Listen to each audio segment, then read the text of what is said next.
আজকে আমি এমন একজন গেস্টকে পেয়েছি যাকে হয়তো আপনারা অনেকেই চিনবেন এবং কিংবা আজকে নতুন করে চিনবেন কিংবা তার জীবন গল্পের মধ্য দিয়ে সে একটা অনন্য উচ্চতায় যাবে। তো আমি প্রথমেই অনুরোধ করে নিচ্ছি সবাইকে যে পুরো গল্পটা একটু মনোযোগ দিয়ে সবাইকে শুনতে হবে। তো আমার অনুষ্ঠানের কিছু নিয়ম আছে। বারিশ, রাইট?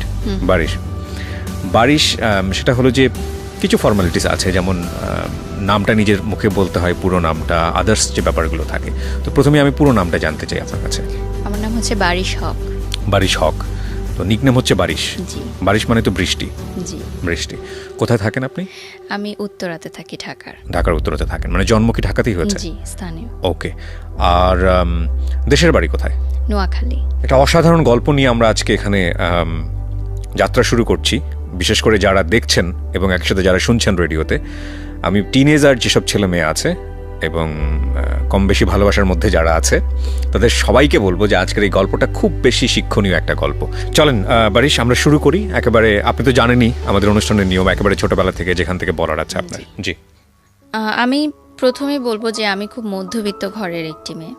ছোট থেকে দেখেছি যে আমার মা একজন শিক্ষক আছেন এখনও, আমার বাবাও চাকরি করতেন। তো যৌথ পরিবারেই আমার বড় হয়ে ওঠা, কিন্তু যেহেতু বাবা মা দুজনেই চাকরি করতেন, দেখা যেত যে অতটা সময় উঠেনি বাবা মার সাথে যেই ছোটবেলায় যেই স্মৃতিগুলো। তো 5 বছর বয়স যখন হয় তখন আমার ভাই হয়ে যায়, তো ভাইকে নিয়ে ব্যস্ত হয়ে পড়ে ফ্যামিলি, সবাই নতুন সদস্য আসলে। তো দেখা যায় সেই সময় থেকে আমি একটু বড় সন্তান ফিল করি।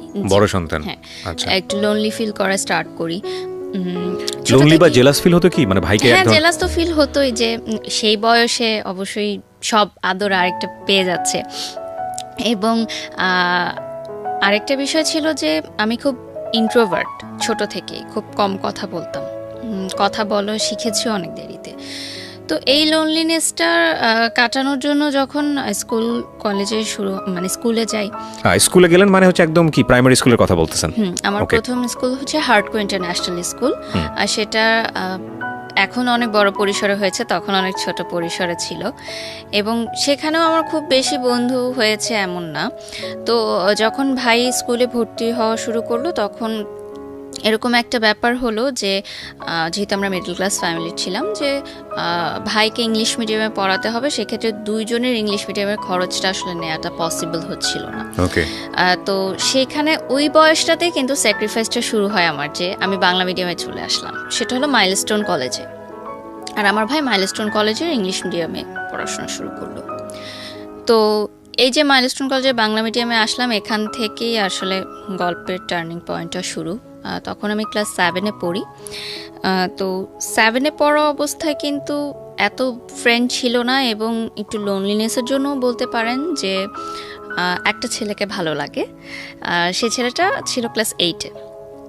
তো আমি ওই সময় কিন্তু আমাদের এতটা অ্যাভেলেবল ছিল না ছেলে মেয়েদের কথা বলা বা ছেলেমেয়েরা বন্ধু হবে এরকম। মোবাইলও ছিল না আমাদের সবার হাতে, ফেসবুক, এত সোশ্যাল মিডিয়া ছিল না। তো সেই সময় ক্লাস 7-এ থাকতেই আমি ক্লাস 8-এ পড়া একজন সিনিয়র ভাইয়াকে প্রপোজ করি। এবং ইউ প্রপোজ? হ্যাঁ, এত ইন্ট্রোভার্ট একজন মানুষ? হ্যাঁ, কিন্তু ভালোবাসার দিক থেকে আমার মনে হয়েছে যে আমি আগে জানাবো তাকে। মানে যে সায়েন্স বিল্ডিং এর সামনে আমাদের একটা আছে, ওখানে সবাই বাসে উঠতো এসে, সব সেকশন থেকে এসে। তো আমিও কলেজ বাসে যাওয়া আসা করতাম, সেও কলেজ বাসে যাওয়া আসা করতো। তো তার একটা বন্ধু ছিল, সে আমার সাথেই একসাথে আমাদের সিট যখন পড়তো, ক্লাস 8-এর সিট আর 7-এর সিট, তখন আমাদের একসাথে সিট পড়তো। তো ওনাকে আমি বললাম যে আপনার বন্ধুকে আমার খুব ভালো লাগে, আমি তার সাথে ফ্রেন্ডশিপ করতে চাই। তখন তার এভাবে বলা যায় না যে প্রেম করতে চাই। কাকে বললেন এটা? তার বেস্ট ফ্রেন্ডকে, যে আমার সাথে একই মানে পাশাপাশি সিট পড়তো। তো আমি বললাম যে অমুক সময় অমুক তারিখে ছুটির পর আপনারা দুজন ওখানে আসবেন, আমি তাকে কিছু কথা বলবো। যথারীতি তারা আসলো। আমার এখনো মনে আছে সেদিন ইংলিশ সেকেন্ড পেপার পরীক্ষা ছিল, মানে আমি ক্লাস 7-এর ইয়ার এন্ড এক্সাম দিচ্ছিলাম, আর ওনারা বৃত্তি কোচিংয়ের পরীক্ষা দিচ্ছিল, মানে সামনে বৃত্তি পরীক্ষা। তো আসার পর আমি বললাম যে আপনাকে আমার অনেক ভালো লাগে, আমি আপনার সাথে ফ্রেন্ডশিপ করতে চাই। ফার্স্টে জাস্ট ফ্রেন্ডশিপই ছিল, বাট আমার দিক থেকে সেটা প্রেম ছিল। বাট আমি জানতে চাচ্ছিলাম যে সে আমার সাথে কথা বলতে কমফোর্টেবল কিনা, কারণ সেও খুব ইন্ট্রোভার্ট একটা ছেলে ছিল। তো ওর রিপ্লাই কি ছিল? আমি ভেবে দেখবো, ঠিক আছে কথা বলবো। তার কোনো মেয়ে ফ্রেন্ডও ছিল না ওই বয়সে। আপনার ওর কি ভালো লেগেছিল? আমার ভালো লেগেছিল যেটা যে মাইলস্টোনের ছেলেরা সেই সময় অনেক দুষ্ট ছিল আচ্ছা অন্যান্য কলেজের তুলনায়, এবং অনেক দুষ্টুমি করতো। তো সেই ছেলেটার যে একটা বিষয় ছিল যে একটা ক্যাপ পরে আসতো এবং নিচে তাকিয়ে থাকতো এবং কোনো দিকে তাকাতো না সে, মানে কোনো মেয়ের দিকেও তাকাতো না, কোনো মেয়ের সাথে কথাও বলতো না। সো এই জিনিসটা আমাকে খুব ক্যাচ করেছে যে ডিফারেন্ট ছিল, একটু ডিফারেন্ট ছিল। এবং আমার মনে হচ্ছে যে আমার সাথে যায় ইন্ট্রোভার্ট এবং খুব পরিমিত হাসতো, পরিমিত কথা বলতো, এগুলো আমার, তার পার্সোনালিটিটা আমার ভালো লেগেছে এবং অবশ্যই দেখতে অনেক সুন্দর ছিল। সেটাও একটা সেই বয়সে আসলে দেখতে সুন্দরটাই লাভ এট ফার্স্ট সাইট আর কি। ইভেন আমি যখন তাকে প্রপোজ করি আমি জানতামও না তার নামটা কি, পরবর্তীতে আমি জানতে পেরেছি তার নাম কি, তার পরিচয় কি। তো এভাবে কথা হতে থাকে। তখন কিন্তু মোবাইল ফোন যেহেতু ছিল না, টিএনটিতে আমরা প্রেম করতাম। তো কয়েক মাস লাগে তাকে আমার প্রেম ভালোবাসা এই জিনিসটা বোঝাতে।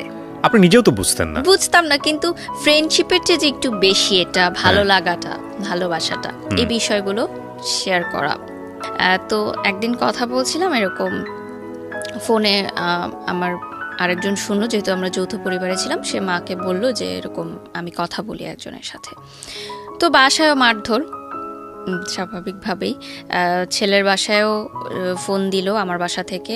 তো তারপর যেটা সিদ্ধান্ত হলো যে স্কুল থেকে আমাকে বললো যে যদি তুমি ক্লাস 8-এ অ্যাডমিশন নিতে চাও তোমার ফ্যামিলিকে ডাকতে হবে, যেহেতু এরকম একটা বিষয় জানাজানি হলো। এবং অন্য স্টুডেন্টরাও তখন গিয়ে বললো যে হ্যাঁ আমরা তো জানি ওদের মধ্যে এরকম প্রেম চলছে, মানে তখন কথা লাগায় এরকম হয় না, যে অন্যরাও এই কথাগুলো বলল। তো সে সময় আমার মনে হলো যে এই স্কুলে আমি আর পড়বো না। এবং ছেলেটার জন্য অনেক কষ্টকর ছিল যে ও বললো যে না আমি তোমার সাথে আর কথা বলবো না, আমাকে প্রচুর মানুষজন অনেক কথা জিজ্ঞাসা করছে, টিচাররা অনেক কথা জিজ্ঞাসা করছে, বাসায় সমস্যা, আমি সম্পর্ক রাখতে চাই না।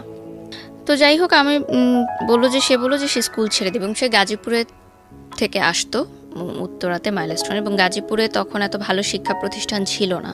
তো সে অনেক কষ্ট করে যাতায়াত করে এখানে আসতো। তো আমি বললাম যে ঠিক আছে তাহলে তুমি এখানে পড়ো, আমি চলে যাচ্ছি, আবার স্যাক্রিফাইস, হ্যাঁ যদি এত সমস্যা হয়।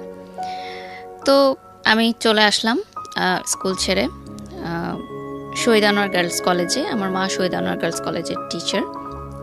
তো ওখানে আসার পর আরেকটা যে ধাক্কাটা খেলাম যে যেহেতু এটা অনেক স্ট্রিক্ট ছিল স্কুলটা, আমাকে বললো যে যেহেতু বাইরের স্কুল থেকে এসেছে তো সায়েন্স কমার্স কিছুই দেওয়া যাবে না, সে চাইলে আর্টসে ভর্তি হতে পারে। আর যদি সে সায়েন্স কমার্স চায় তাহলে আবার পুনরায় তাকে মানে ক্লাস 8-এ পড়তে হবে। তারা বললো যে আবার, তো আমি তো আরেকটা ইয়ার লস দিব না, আমার মাও সেটা চাচ্ছিলেন না। তো যেভাবেই হোক আমি মানবিক শাখায় ভর্তি হলাম। এবং টার্গেট কি ছিল, সায়েন্স নিয়ে পড়া না? হ্যাঁ অবশ্যই সবারই সেটাই ইচ্ছা থাকে সায়েন্স নিয়ে পড়ার। তো এক বছর ইয়ার লসের চেয়ে আমি চিন্তা করলাম যে আর্টস নিয়েই পড়ি। মানে এমনিতেই কোনো লাইফের এম ছিল যে ডাক্তার হব, ইঞ্জিনিয়ার হব? না সেরকম কোনো এম ছিল না, জাস্ট ইচ্ছা ছিল যে সবাই সায়েন্সে পড়ে বা কমার্সে পড়তাম অ্যাটলিস্ট, কারণ আমার মা কমার্সের টিচার ছিলেন। তো যাই হোক সেই সময় কিন্তু একটা বিষয় ছিল যে যারা সায়েন্স বা কমার্সে পড়তো তারা মানবিক শাখার ছাত্রীদেরকে একটু দুর্বল ছাত্রী মনে করতো, এবং সেখানে কিন্তু একটা হালকা বুলিংয়েরও শিকার হতে হতো সবাইকে, নট অনলি মি। আমি নিজেও মানবিক বিভাগে পড়েছি, আই নো দ্যাট। তো খুব চুপচাপ থাকতাম, নতুন পরিবেশ, নতুন স্কুল, কোনো বন্ধু বান্ধব নেই। এবং আমার মা যেহেতু টিচার ছিলেন আমাকে কিন্তু প্রতিটা মুহূর্তে খুব চিন্তা ভাবনা করে স্টেপ নিতে হতো, কারণ সবাই আমাকে চিনতো যে টিচারের মেয়ে। তো চুপচাপ থাকতাম এবং ওই সম্পর্কটা মিউচুয়াল আন্ডারস্ট্যান্ডিংয়ে ছেলেটা বলল যে সম্পর্ক এভাবে রাখতে পারবে না। তো আমি তাকে একটা রিকোয়েস্ট করি যে ঠিক আছে আমি তোমার জন্য অপেক্ষা করব, তুমি আমার জন্য অপেক্ষা করবে, আমরা কেউ কারোর সাথে কন্ট্যাক্ট করব না, কিন্তু যখন আমাদের কন্ট্যাক্ট করার বয়স হবে, লাইক আমরা কলেজে উঠব, তখন আমি তোমার সাথে যোগাযোগ করব বা তুমি আমার সাথে যোগাযোগ। কমিটমেন্ট এটাই ছিল, শেষ কথা এটাই হয় যে আমরা অপেক্ষা করব। আমি কিন্তু অপেক্ষা করতে থাকি, এইদিকে আমি কারোর সাথেই কথা বলি না, তেমন কিছু হয় না। ওই যে বললাম যে তার একটা বেস্ট ফ্রেন্ড ছিল, সে আবার আমারও মিউচুয়াল ফ্রেন্ড ছিল। ওই ভাইয়ার মাধ্যমে মাঝে মধ্যে মাসে একবার হয়তো খোঁজ নিতাম যে সে ভালো আছে কিনা, আমি ভালো আছি এটুকু জানানোর জন্য। যেহেতু তখন মোবাইল এতটা ইজি ছিল না এবং ওনার পার্সোনাল মোবাইল ছিল সেই সময়, দ্যাটস ওই কথা বলা হতো। তো ইন দ্য মিড টাইম যখন ওরা এসএসসি পরীক্ষা দেয় লাইক 10-এর পরে, আমি তখন ক্লাস 10-এ পড়ি, তখন মাইলস্টোনের এক সহপাঠী আমাকে ফোন করে, মানে তার সাথেও আমার কন্ট্যাক্ট হতো মাঝে মধ্যে। সে আমাকে জানায় যে যে ছেলেটার জন্য আমি অপেক্ষা করছি সে আরেকটা রিলেশনে ইনভলভ হচ্ছে, এরকম মানে মাইলস্টোনেরই আরেকটা মেয়ের সাথে, আচ্ছা, তারই সহপাঠী। তো আমি প্রথমে সেই জিনিসটা একদমই বিশ্বাস করিনি, কারণ আমার ওই যে মাথায় ছিল যে কমিটমেন্ট, সে আমাকে কমিটমেন্ট দিয়েছে এবং আমি কমিটমেন্ট রাখছি, তার মানে সেও কমিটমেন্ট রাখছে। সে এখনো মানে মনে হয় যে ব্যাপারগুলো অনেক সিলি ছিল, বাট সেই বয়সটাই কিন্তু ডেফিনেটলি আমি এটাই বলবো, যারা দেখছেন তাদেরকে বলবো যে এটা আপনি আপনার বয়স দিয়ে জাজ করবেন না, ওই সময়ের বয়সটা দিয়ে জাজ করেন, তাহলে আপনি রিলেট করতে পারবেন অনেক কিছু। বলুন। তো যে বিষয়টা ছিল যে আমি তো ওয়েট করছি, তো আমি মনে করলাম যে ঠিক আছে এসএসসি পরীক্ষাটা শেষ হোক, তারপর আমি তার সাথে সব বিষয় নিয়ে কথা বলবো, এখন তাকে আমি ডিস্টার্ব করতে চাই না। তো এসএসসি পরীক্ষা শেষ হওয়ার পর আমি যখন এসএসসি পরীক্ষা দিব এরকম অবস্থা, তাদের পরীক্ষা শেষ, রেজাল্ট বের হয়েছে, সে সময় ফোনে করলাম, তার মার মোবাইলে ফোন করলাম, সেদিন এত বছর পর এই যে কথা হওয়া। তো সে তো খুবই অবাক যে আমি আবার তাকে ফোন দিব, এটা সে ভাবেনি কখনো। আফটার প্রায় 2 বছর পর কথা হয়, 2-2.5 বছর পর। তো খুব খুশি, আমি ফোন দিয়েছি। তো আমি বললাম যে আমরা তো এখন সম্পর্কটা চাইলে আবার কন্টিনিউ করতে পারি। তো সে বললো আমার কিছু সময় লাগবে, আমি কলেজটা শেষ করতে চাই, তারপর। আমি বললাম যে আরও সময় লাগবে, আচ্ছা ঠিক আছে, আমরা কিছু হলে কথা বলতে পারি। তো বললো যে আচ্ছা ঠিক আছে, কিন্তু তোমার এসএসসি পরীক্ষা শেষ হোক, আমিও কলেজে উঠি, তুমিও কলেজে উঠো, এরপর আমরা কন্ট্যাক্ট করবো। তো এই যে আবার ছাড়া কন্ট্যাক্ট, মাঝে মধ্যে হয়তো কথা হতো 2 মাসে একবার এরকম। তারপর যখন কলেজে ভর্তি হলাম তখন আমি বললাম যে ঠিক আছে এবার আমরা ফুল ফ্রেজ রিলেশনশিপে যাই, দুইজনই কলেজে পড়ি, আমি শহীদ অনারে পড়ি, সে মাইলস্টোনেই পড়ে। তো সে বললো ওকে ঠিক আছে, রিলেশন আবার কন্টিনিউ। আমার মনে হলো যে আমি যেটা চেয়েছিলাম, এত বছর ধরে যার জন্য অপেক্ষা করেছি, সবই পেয়েছি আমি, আমার আর কিছু পাওয়ার নেই এই জীবনে। তো শুরু রিলেশনশিপ। তো রিলেশনশিপ শুরু হওয়ার প্রায় 6 মাসের মাথায় আমি জানতে পারি যে অন্যান্য সহপাঠীদের কাছ থেকে এবং ওর ফ্রেন্ড সার্কেলের মাধ্যমে যে তার মাইলস্টোন কলেজেও একটা রিলেশনশিপ আছে একটা মেয়ের সাথে, এবং সেই মেয়েটা তারই ক্লাসমেট। তো এখন আমার সাথে যেহেতু তার কন্টিনিউ রিলেশন, সো আমি কিন্তু বুঝতে পারছিলাম না যে ব্যাপারটা কি হচ্ছে। সো আমি ভেবেছি যে হয়তো অনলি ফ্রেন্ডস, এটা হয়তো অন্যরা অন্যভাবে নিচ্ছে, বা আমাকে হয়তো তারা কথা লাগানোর জন্য কিছু বলতে চাচ্ছে। তো আমি সেটা বিলিভ করি না। তো আমি তাকে জিজ্ঞাসা করেছি কয়েকবার, সে বলেছে যে জাস্ট ফ্রেন্ড, আমরা একসাথে এসএসসি পরীক্ষা দিয়েছিলাম, আমাদের একই সেন্টারে পড়েছিল, সেখান থেকে পরিচয়, জাস্ট ফ্রেন্ড। তো ঠিক আছে। তো ওই মেয়ের জন্মদিনের সময় সে আমাকে বলে যে বার্থডে ওর, আমরা সবাই সেলিব্রেট করতে যাচ্ছি। তখন উত্তরে একটা রেস্টুরেন্ট ছিল ভূতের আড্ডা, যেটা এখন উঠিয়ে দেওয়া হয়েছে। তো ওই রেস্টুরেন্টটায় পরবর্তীতে আমি জানতে পারি তার ফ্রেন্ড সার্কেলের মাধ্যমে যে পার্টিটা সেই থ্রো করেছিল ওই মেয়েটার জন্য, মেয়েটাকে সারপ্রাইজ দেওয়ার জন্য। তো যখন ইন্টার পরীক্ষার রেজাল্ট দেয় তার আগে ওরা পুরো ফ্যামিলি যায় হচ্ছে ইন্ডিয়াতে, আজমির শরীফে।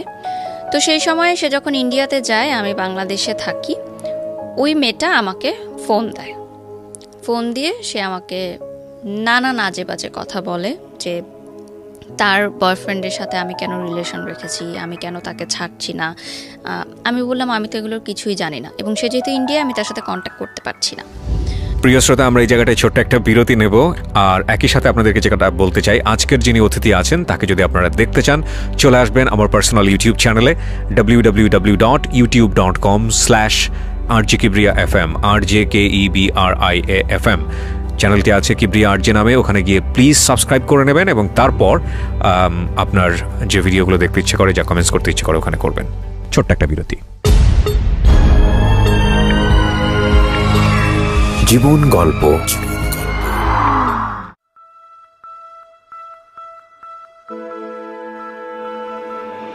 Love,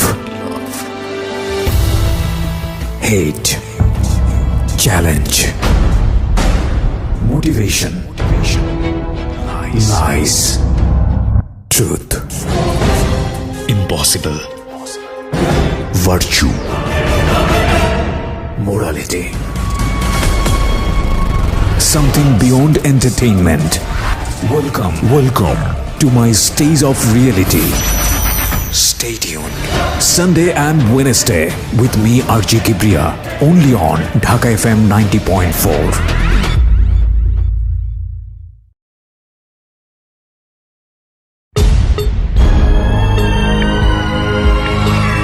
জীবন গল্প। Welcome back once again. প্রিয় শ্রোতা, আপনারা শুনছেন জীবন গল্প। আজকে আমাদের সঙ্গে যিনি রয়েছেন তার কাছে যাওয়ার আগে আপনাদেরকে আরও একবার বলছি, এই অনুষ্ঠানে এসে যদি আপনি আপনার জীবন গল্প বলতে চান, প্লিজ আমাদেরকে ফোন করবেন। আমাদের ফোন নম্বর হচ্ছে 09611904904। আমি আবারও বলছি 09611904904। এখানে ফোন দেওয়ার পরে কিছু ফর্মালিটিস আছে, সেটা মেনটেন করে আপনাকে এখানে আসতে হবে। ওকে, আপনি ফোন করার পরেই সেটা বুঝতে পারবেন, কারণ আপনার ফোনটা এখানে অটোমেটিক্যালি রেকর্ড করা হয়। আমরা আবারও যাচ্ছি আমাদের অতিথির কাছে। জি, যেখানটায় আপনি ছিলেন। তো এমন কোনো কথা নাই যে সে বললো না। এখানে আরেকটা ছোট বিষয় অ্যাড করতে চাই। আমার এসএসসি পরে যে 3 মাস গ্যাপ ছিল, তখন কিন্তু আমি নাচের স্কুলে ভর্তি হই, বুলবুল ললিত কলা একাডেমি বাফা। আমি ওখানে ক্লাস করতাম উত্তরা শাখাতে। তখন নাচটা শেখা ছিল শুধুমাত্র একটি সময়, মানে টাইম পাস করার জন্য। আর এমনিতে ভালো লাগতো ছোট থেকে নাচের প্রোগ্রাম দেখতে টেলিভিশনে, জাস্ট কিভাবে নাচটা করে এটা জানার জন্য, কালচারাল অ্যাক্টিভিটিসে পার্টিসিপেট করার জন্য, দ্যাটস ইট। এটাকে প্রফেশন হিসাবে নিব বা নাচ করব, টেলিভিশনে কাজ করব, এরকম মানে স্বপ্ন দেখিনি কখনো।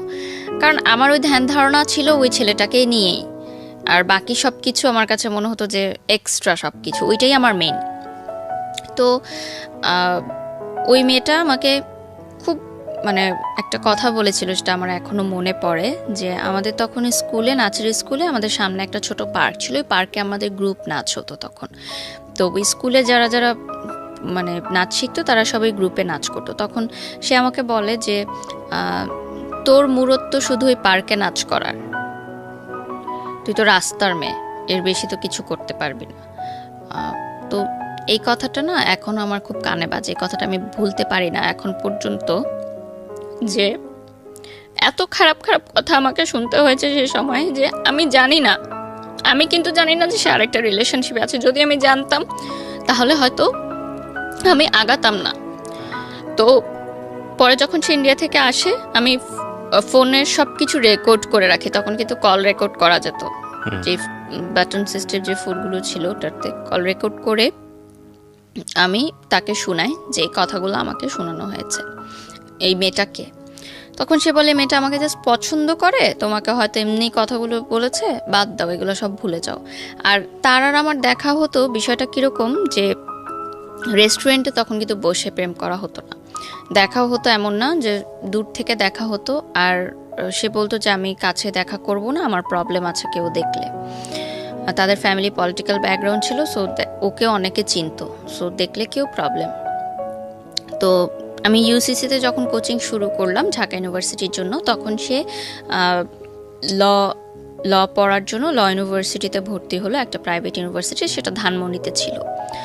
তো দেখাটা আমাদের কিভাবে হতো, আমি তার জন্য ধানমন্ডির বাসে উঠতাম, মানে সে গাজীপুর থেকে আসতো, আমি এয়ারপোর্ট থেকে উঠতাম, বাসটা ধানমন্ডি যেত, আমি খামারবাড়িতে নামতাম। এবং তখন কিন্তু ওয়ান ওয়ে ছিল রিক্সার, আমি খামারবাড়ি থেকে হেঁটে ফার্মগেটে যেতাম ইউসিসিতে। আমি ফার্মগেটের বাসে উঠতাম না, তার সাথে ওইটুকু পথ যাওয়া, এটাই ছিল আমার জন্য মানে তার সাথে দেখা হওয়া। এবং কোচিং করাটাও কিন্তু এত ইম্পর্টেন্ট ছিল না, তার সাথে দেখা করাটাই ছিল আমার জন্য ইম্পর্টেন্ট। এবং তার বাসটা সংসদ ভবন হয়ে ধানমন্ডি চলে যেত, এবং আমি প্রতিদিন রোদ্রের মধ্যে হেঁটে হেঁটে ফার্মগেট যেতাম। এটা কিন্তু আমি জানতাম যে তার অন্য কারোর সাথে হয়তো ইনভলভ আছে, এটা আমার কাছে স্বীকার করতো না কখনো। তো তার বিহেভ আস্তে আস্তে একটু চেঞ্জ হতে থাকলো আমার মনে হলো।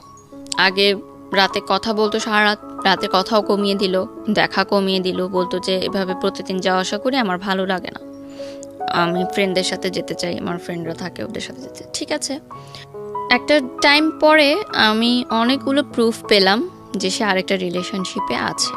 বসার পর আমি শুধু তাকে একটা কথাই জিজ্ঞাসা করি ওই সময়, যে আমি আগে পরে কোনো কথাই জানতে চাই না, আমি শুধু জানতে চাই যে তোমার মেয়েটার সাথে শারীরিক সম্পর্ক হয়েছে কিনা, কারণ আমার সাথে তার এরকম কোনো সম্পর্ক ছিল না। যে বললাম যে দূর থেকে দেখা, এটুকুই ছিল আমার ভালোবাসার। তো আমি বলতে চাচ্ছি যে আগে পিছনে আমি কিছু জানতে চাচ্ছি না, জাস্ট আমি ইয়েস অর নো জানতে চাচ্ছি। তখন সে বলে ইয়েস। তো আমার হাতে একটা গ্লাস ছিল, আমি গ্লাসটা জাস্ট ছুঁড়ে মেরে চলে আসি, উঠে আমি বাসে করে চলে আসি। ওইটাই শেষ দেখা সরাসরি আমার। এখনও মনে আছে যে একসাথে আসার কথা ছিল, বাট আমি চলে আসি ওই গ্লাসটা ভেঙে। সে কীভাবে এসেছে আমি জানি না। তো পুরোটা বাসে আমি কাঁদতে কাঁদতে আসি ফার্মগেট থেকে এয়ারপোর্ট পর্যন্ত।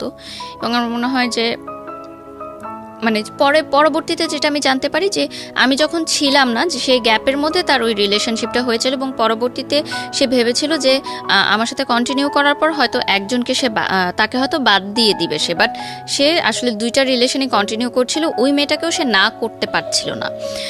এখন এখানে তার ফলটাও আমি কিভাবে দেখব, কারণ সে ভাবেনি যে সিচুয়েশনাল, আমরা বরং সিচুয়েশনটাকেই অ্যাকসেপ্ট করি।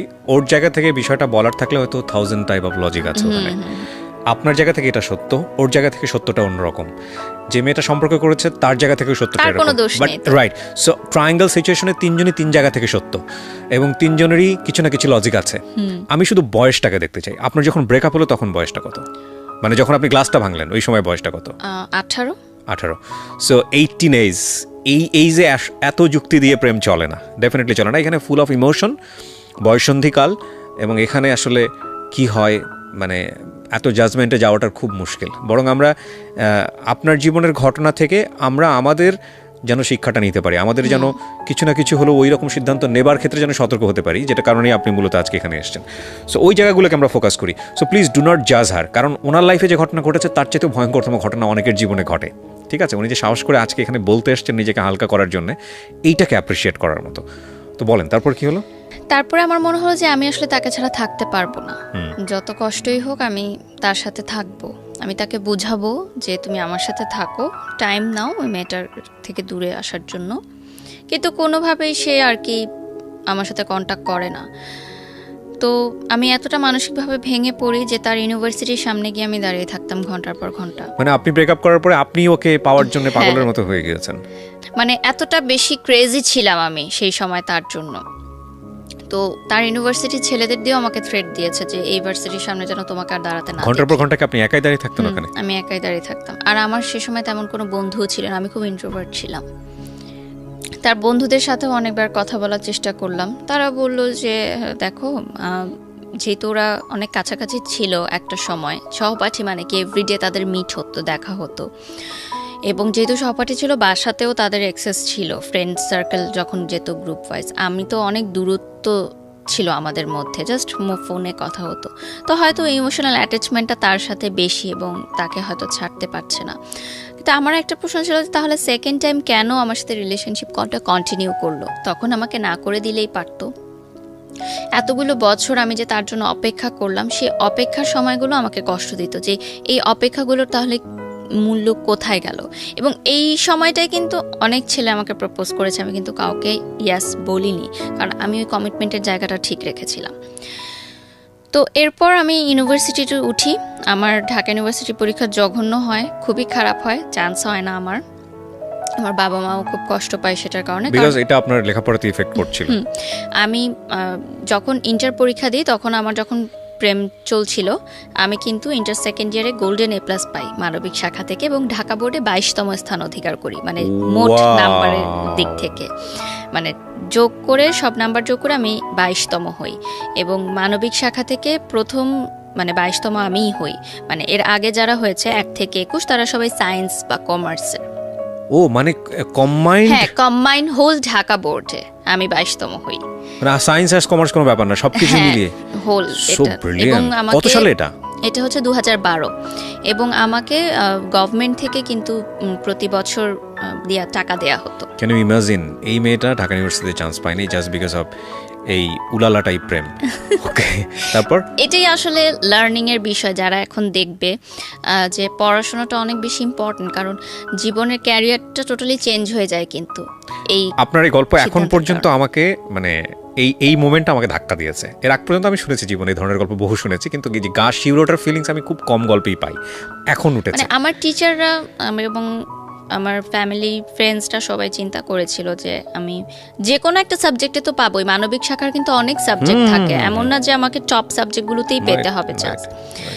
তো আমি পুরো এক্সামও দিতে পারিনি, আমি একটু সিক ছিলাম।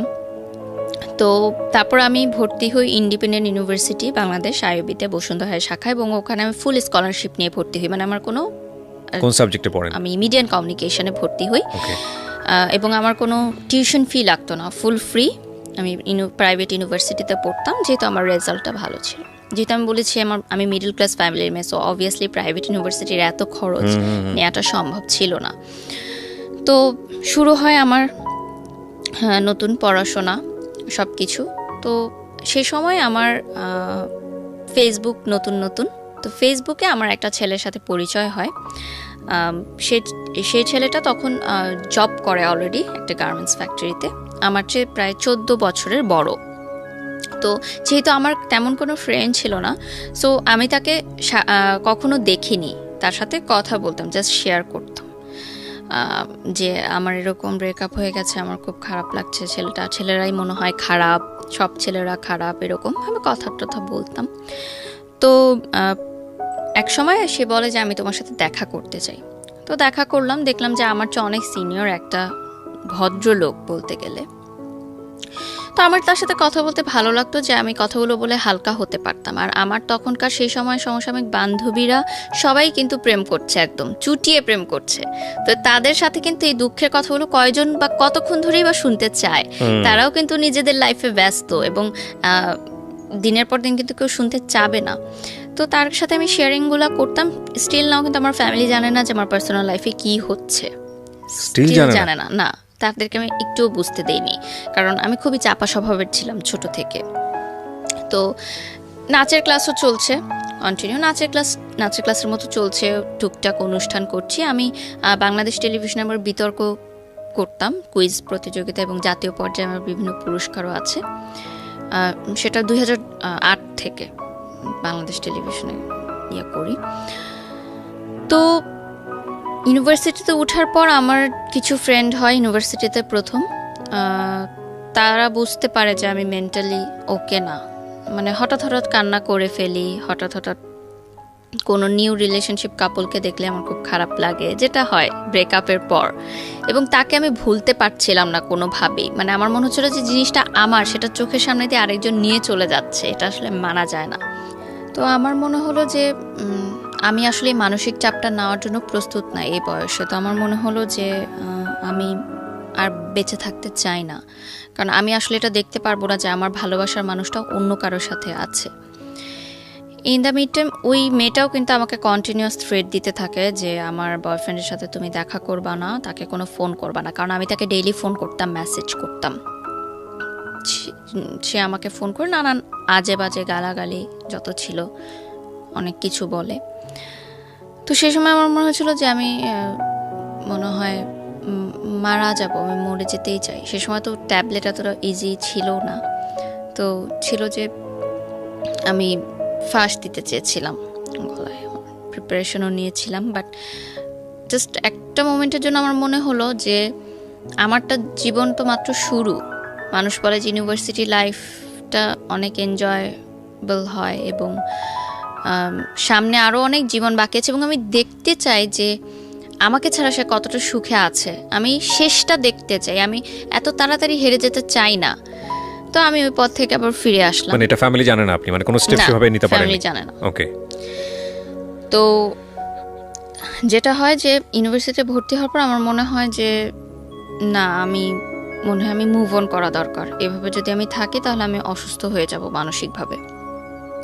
তো ওই সময় আমাদের একটা প্রোগ্রাম শুরু হয় এবং তখন আমি টেলিভিশনেও নাচ করা শুরু করি আস্তে আস্তে।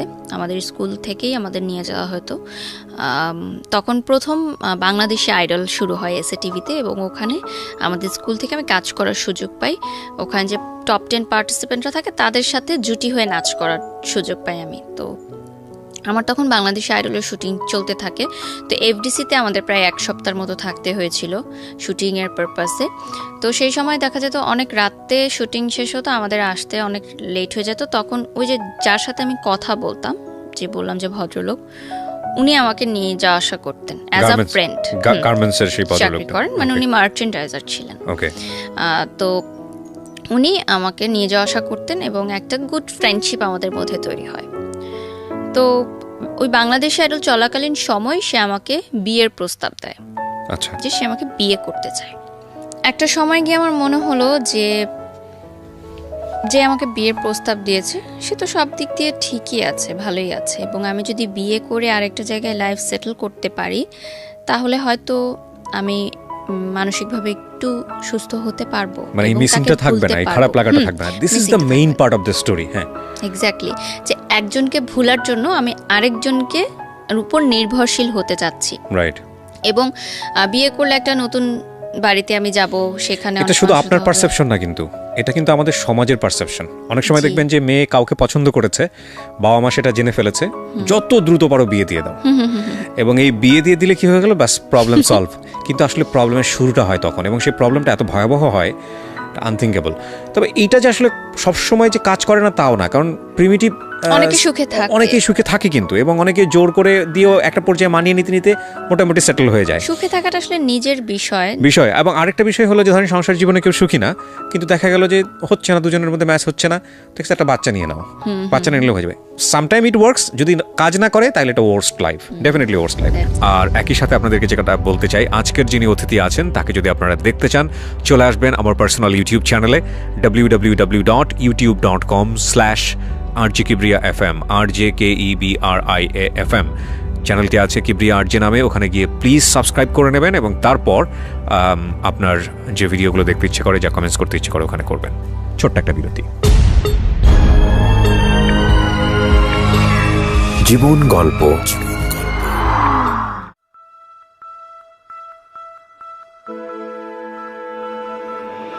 Love, hate, challenge, motivation, lies, truth, impossible, virtue, morality, something beyond entertainment. Welcome to my stage of reality. Stay tuned. Sunday and Wednesday with me, RJ Kibriya, only on Dhaka FM 90.4.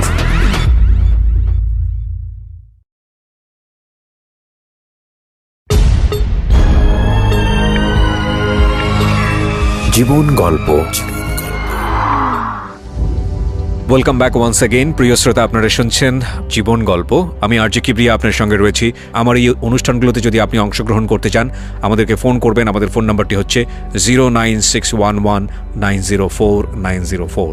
আমি আবারও বলছি 09611904904।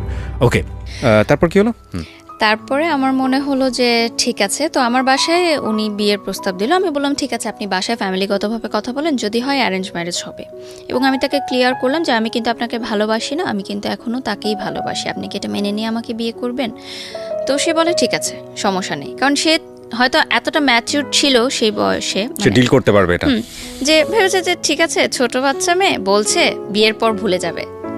সে তো আমার চেয়ে 14 বছরের বড় ছিল, so তার অবভিয়াসলি থিঙ্কিংটা ওভাবেই সে চিন্তা করেছে যে তখন আপনি ফার্স্ট ইয়ারে, হ্যাঁ 19 বছর বয়স। তো বাসায় প্রথমে যখন উনি বলে, তখন বাসায় মেনে নেয় না, কারণ উনি আমার চেয়ে বয়সের এজ ডিফারেন্সটা অনেক ম্যাটার ছিল, এবং বাসা থেকে বলে যে না, এখন তো মানে বয়সের এজ ডিফারেন্সটাই বেশি ম্যাটার ছিল।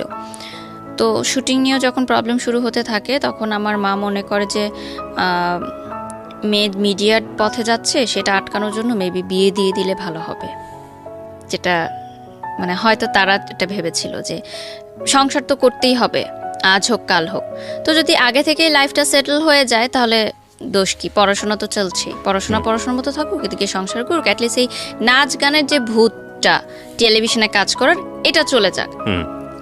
তো একটা সময় রাজি হয়। তো আমার বাংলাদেশ আইডলের ফাইনালের যেদিন শুটিং থাকে, মানে ফাইনাল এপিসোডের, আমার এখনো ইউটিউবে 8 এপিসোড পর্যন্ত আমার নাচগুলো আছে, এরপরে আর নেই।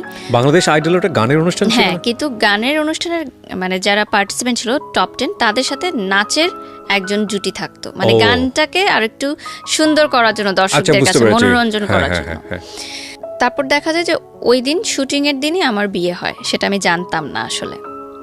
আমার বাসায় খুব ঘরোয়া পরিবেশে বিয়েটা সম্পূর্ণ হয়, মানে কোনো প্রোগ্রাম করে না। তো তার 3 মাস পর আমাকে উঠিয়ে নেওয়া হয়। 3 মাস আমি আমার বাবার বাড়িতেই থাকি। আমার বাবা মা বলে যে 3 মাস সময় নিলাম। তো 3 মাসের মধ্যে গুছানো হয়, একটু ধুমধাম প্রোগ্রাম হয়, গায়ে হলুদ, মেহেদি, সব বিয়ে, বউ ভাত, সব কিছুই হয় সুন্দর। এটা কি ওই সময় ওই ছেলেটা জানতো যে আপনার বিয়ে হয়ে যাচ্ছে? হ্যাঁ, এখানে আমি বলবো যে আমি তাকে কন্ট্যাক্ট করার চেষ্টা করি যে আমি কিন্তু বিয়ে করছি। সে বলে ঠিক আছে ফাইন, বিয়ে করো, কোনো সমস্যা নেই। তো আমার যেদিন বিয়ের অনুষ্ঠান হয়, বিয়ের শপিংয়ে যাই, তো আমি ওর যখন আগে আমার বয়ফ্রেন্ডের সাথে কথা বলতাম তখন আমরা চিন্তা করতাম যে বিয়ের দিন আমি লাল লেহেঙ্গা পরবো, এটা আর কি কথা বলতাম। তো বিয়ের যখন মার্কেটিং করতে যাই আমি আর আমার হাজব্যান্ড, তখন বসুন্ধরা কমপ্লেক্সে যাই। আমার এখনও মনে আছে সে একটা গোলাপি লেহেঙ্গা আমার জন্য পছন্দ করে। তাই আমি বলি যে না, এই লেহেঙ্গাটা সুন্দর না, আমি লাল লেহেঙ্গাই পরবো। কারণ আমার মাথায় কিন্তু ওইটাই ছিল যে আমি আমার কমিটমেন্টটা রাখবো যে আমি আমার বিয়ের দিন লাল লেহেঙ্গাই পরবো এবং সেটা ওর জন্য পরবো। মানে আমার কার সাথে বিয়ে হচ্ছে বা আমার বিয়ে হচ্ছে সেটা কিন্তু তখন বিষয় না, আমার বিষয় হচ্ছে যে আমি আমার কমিটমেন্টটা রাখবো। তো আমি লাল লেহেঙ্গাই কিনি এবং আমি লাল লেহেঙ্গাই পরি আমার বিয়ের দিন। এটা আমার হাজব্যান্ড জানতেন না যে আমি কেন লাল লেহেঙ্গাটা চুজ করলাম। তো পরবর্তীতে যেদিন আমার বিয়ের অনুষ্ঠান, আমার এখনও মনে আছে, আমি গুলশানে পার্সোনাতে সাজ শেষ করে আমি ফোন দিলাম আমার আগের বয়ফ্রেন্ডকে। নিচে কিন্তু গাড়ি দাঁড়িয়ে আছে, আমার মা এসেছে আমাকে নিতে। আমি যাওয়ার আগে জাস্ট ফোন দিলাম যে আমার বিয়ে হচ্ছে, আজকে আমার বিয়ে, তুমি যদি এখনো আমাকে বলো আমি এই মুহূর্তে চলে আসবো গাজীপুরে। এই অবস্থায় চলে আসবো? হ্যাঁ, এই লাল লেহেঙ্গা পরে আমি চলে আসবো, তুমি শুধু আমাকে অ্যাকসেপ্ট করো। আমি কমিউনিটি সেন্টারে যাব না, কিন্তু আমার কিন্তু অলরেডি আক্ট হয়ে গেছে, ওইটা কিন্তু আমার প্রোগ্রাম। তারপর আমি বলি যে আমি সব ছেড়ে চলে আসবো। আমি মানে এত কিছু চিন্তা করি না যে আমার ফ্যামিলি কি ভাববে বা এতগুলো মানুষ যারা আমার বিয়ের দাওয়াতে এসেছে তারা কি ভাববে, ভাবিনি। আমার মনে হয়েছে যে বিয়ে হয়ে গেলে তো আমি সারা জীবনের জন্য তাকে হারিয়ে ফেলবো, শেষ সুযোগটুকু নেই। তাহলে অ্যাটলিস্ট আমার বিয়ের পর আমি এটা ভাববো না যে আমি, মানে একটা আফসোস থাকবে যে আমি শেষবার ট্রাই করতাম, কিন্তু এখন যদি সে আমাকে নাও করে দেয় অ্যাটলিস্ট আমার আফসোস নাই, হ্যাঁ আমি ট্রাই করেছি, আমি তাকে পাইনি। তো সে বলে যে না, আমি পাগলামি করো না, তুমি কমিউনিটি সেন্টারে যাও, বিয়ে করো। সেদিনও আমি কান্না করেছি অনেক। তো যাই, যথারীতি আমার বিয়ের অনুষ্ঠান হয়, বৌভাত হয়, সংসার শুরু করি। আমার সংসারে ছিলেন আমার যা, ননদ, ননাস, দেবর, মানে শ্বশুর শাশুড়ি ছিলেন না, কোনো মুরব্বি ছিলেন না। মুরব্বি বলতে তারাই ছিলেন। এবং এটাও একটা যে আমার হাজব্যান্ডের প্রতি আমার ফিলিংসটা গ্রো করে, যে যেহেতু তার বাবা মা নেই, সে সবসময় বলতেন যে মানে তার বাবা মার কবরস্থানে একবার আমাকে নিয়ে গেছিলেন দেখাতে, এবং সে বলেছিল যে এখানে আমি তোমাকে বলি যে আমি তোমাকে অনেক ভালোবাসি, আমার বাবা মাকে সাক্ষী রেখে বলছি। তো সেই জিনিসটা আমাকে অনেক বেশি ইমোশনালি অ্যাটাচ করে। সে সময় কিন্তু আমার মনে হচ্ছে ঠিক আছে, বিয়ের পর নাচ পছন্দ করতো না আমার শ্বশুরবাড়ির, ওনারা খুবই কনজারভেটিভ ছিলেন, তারা বোরখা পরতেন। আমাকে হিজাব করতে কখনো ওনারা বাধ্য করেননি, কিন্তু নাচ করা যাবে না। তো আমার হাজব্যান্ডের কাছে আমি বললাম যে আমার তো নাচ অনেক পছন্দ, কি করব? সে বলছে ঠিক আছে, তুমি টেলিভিশনে বা মঞ্চে কোনো প্রোগ্রাম করতে পারবে না, জাস্ট নাচের ক্লাসটা করো, কিন্তু সেটাও শ্বশুরবাড়িতে জানানোর দরকার নেই, সেটা তুমি আমার পারমিশন নিয়ে করো। তো আমি জাস্ট নাচের ক্লাস করতাম, বাট তখন এগুলো আমার কাছে কোনো ম্যাটার করতো না। আমার মনে হয়েছে যে আমার লাইফ হবে আর 10টা মেয়ের মতোই, আমার বিয়ে হয়ে গেছে, বাচ্চা হবে, একটা সংসার হবে, দ্যাটস ইট। মানে নাচ করব, মিডিয়ায় কাজ করব, সাজবো, এগুলো কখনোই আমার মাথায় ছিল না। আপনি বলতেছেন আর আমি আপনার ওই ক্লাস 7 থেকে মানে এখন যতটুকু বলেছেন ততটুকু পর্যন্ত আমি মাথার মধ্যে আমি যোগ বিয়োগ করতেছি। আমার শুধু একটা জিনিস এসে বারবার বাড়ি দিচ্ছে মাথায়, যে একটা মেয়ে কী পরিমাণ ব্রিলিয়ান্ট হলে মানবিক বিভাগ থেকে সে এত ব্রিলিয়ান্ট রেজাল্ট করতে পারে এইচএসসিতে, এবং সেই মেয়েটার ফিউচার এই একটা রিলেশনশিপকে কেন্দ্র করে কত আপস অ্যান্ড ডাউন এবং জীবনটাকে কোথায় নিয়ে যাচ্ছে। Can you even imagine? আমার মনে হয় এই এপিসোডটাকে মানে সার্বজনীন এপিসোড করা উচিত, ক্লাস 5-6 পড়ুয়া বাচ্চা থেকে শুরু করে সবারই শোনা উচিত, যে একটা ভুল সম্পর্ক বা ইমোশনালি আসলে ফল ইন হওয়া, এবং ফল ইন হলে কতটুকু হতে হয়, আর ফল ইন হলে হওয়া উচিত না হলে কোন পর্যন্ত নিতে হয়, সেটা ক্যারিয়ারের উপর আসলে কি হয়, শিক্ষার উপর আসলে কি হয়, that will be the best example ever. আজকের এপিসোডটা নিয়ে আমার এটাই বলতে ইচ্ছে করছে, কারণ আমি তো গেস করতে পারছি, এবং আমার মনে হয় আপনারাও গেস করতে পারছেন যে এরপরে কী শুনবেন আপনারা। তবে গেস করেন না, কারণ অনেক সারপ্রাইজ আপনাদের জন্য অপেক্ষা করছে। বলেন তারপর। আরেকটা বিষয় ছিল যে আমি অন্য সাবজেক্টেও পড়তে পারতাম, আমাকে আমার আইইউবি থেকে বলেছিল যে ল, ইকোনমিক্স, ইংলিশ পড়তে, কারণ কিন্তু তখন আমার মানসিকভাবে এতটা আমি ভেঙে পড়েছিলাম যে আমার মনে হচ্ছিল যে এই সাবজেক্টগুলো নিয়ে পড়াটা আমার জন্য অনেক ডিফিকাল্ট হবে। সো এই জন্য মিডিয়া অ্যান্ড কমিউনিকেশন সিলেক্ট করলাম, কারণ এখানে কিন্তু অনেক ক্রিয়েটিভ রাইটিংস থাকে এবং আমি আগে থেকেই খুব ক্রিয়েটিভ রাইটিংসে আমি উইথ ডিউ রেসপেক্ট, আমি আপনার ফ্যামিলিকে রেসপেক্ট করে কিছু কথা বলতে চাই। একটা যেটা হচ্ছে যে আপনি ইন্ট্রোভার্ট ছিলেন, শেয়ার করছেন না কারোর সঙ্গে, কিন্তু আপনার যেই পরিবর্তনগুলো, ক্যারিয়ারিস্টিক যে পরিবর্তনগুলো, এডুকেশনে যে পরিবর্তন আসতেছে, ধুমধাম করে যে ঘটনাগুলো ঘটে যাচ্ছে, এগুলো তো আপনার বাবা মার সামনেই ঘটছিল।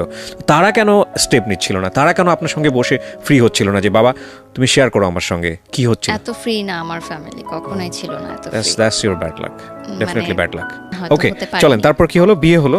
তো বিয়ের পর আমাকে চিটাগং নিয়ে যাওয়া হয়, আমার শ্বশুরবাড়ি চিটাগং ছিল। তো আমি না এত ফাস্ট সব কিছু হয়েছে, আমি না বুঝতে পারিনি যে বিয়েটা কি জিনিস বা কি হয়েছে আমার লাইফে, কি চেঞ্জটা এসেছে। তো আমার প্রথম তখন আমার ফিল হয়েছে যে যখন আমার বাসার সামনে দিয়ে গাড়িটা চলে যাচ্ছে চিটাগংয়ের উদ্দেশ্যে, তখন আমার বুকে একটা মোচড় লাগে যে আমি তো আমার বাসায় ঢুকছি না, আমি কেন অন্য কোথাও চলে যাচ্ছি, ওই গলিতে ঢুকছি না, আমি সোজা কেন চলে যাচ্ছি। মানে আমার মনে হচ্ছে যে আমি এটা কি করলাম। মানে তখন আমি ফার্স্ট বুঝতে পেরেছি যে আমার লাইফ চেঞ্জ হয়ে গেছে। তো চিটাগং যাওয়ার পর আমাদের ভালো সময় কাটে, কিন্তু একটা বিষয় যে তার পরিবার আমাকে কিন্তু মেনে নেয়নি কখনো। কিন্তু তার মানে আমার হাজব্যান্ডের ফ্যামিলি, মানে আমার শ্বশুরবাড়ি চেয়েছিল যে তাদের পছন্দের কোনো মেয়ের সাথেই তার বিয়েটা হোক, এবং তাদের ফ্যামিলিতে এরকম মানে প্রাইভেট ইউনিভার্সিটিতে পড়াশোনা করে, নাচ করে, হিজাব পরে না, এরকম মেয়ে আসলে তারা কখনোই মানে তাদের পছন্দনীয় ছিল না। তাদের পছন্দ ছিল যে এরকম ইন্টার পাস করা কোনো মেয়ে ঘরে থাকবে, ঘরের কাজ করবে, হিজাব পরবে, বোরখা পরবে, আরও 10টা ফ্যামিলি যেরকম চিন্তা করে মিডল ক্লাস ফ্যামিলি, তাদের পার্সপেক্টিভ থেকে ইটস ওকে। তো একটা সময় গিয়ে পর আমার শ্বশুরবাড়ি থেকে জানাজানি হলো যে আমি নাচের ক্লাস কন্টিনিউ করছি। তো সেখানে আমার জামাইকে বলা হলো যে নাচের ক্লাস সে কন্টিনিউ করতে পারবে না। তো আমার হাজব্যান্ড বললো যে নাচ করা যাবে না, ক্লাসও করা যাবে না, তো বন্ধ, আমার নাচ ওখানেই শেষ। বলে আসলাম বাফায় যে আমি আর আসতে পারবো না স্যার ক্লাস থেকে। আমার গুরুজির কথা এখানে আমি স্মরণ করব, শ্রদ্ধেয় আমিরুল মনি স্যার। উনি আমাকে যথেষ্ট সাপোর্ট করেছেন সব সময়, মানে একদম প্রথম থেকে।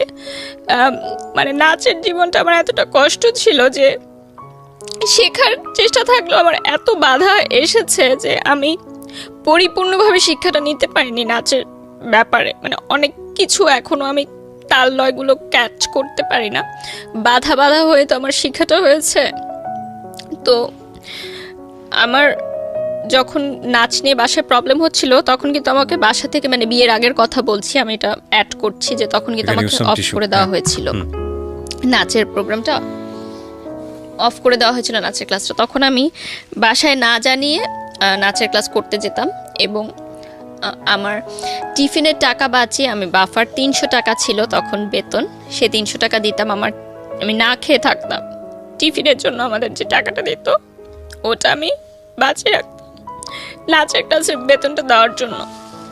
তো আমি যখন আমার ইন্টার পরীক্ষার আগের কথা বলছি, যে এসএসসিতে আমার রেজাল্ট অনেক খারাপ হয় ওই রিলেশনশিপের কারণে। তো ইন্টার সেকেন্ড ইয়ারের আগে আমার ফ্যামিলি থেকে বলে যে নাচটা এখন অফ রাখো, কারণ তোমার সামনে বোর্ড পরীক্ষা।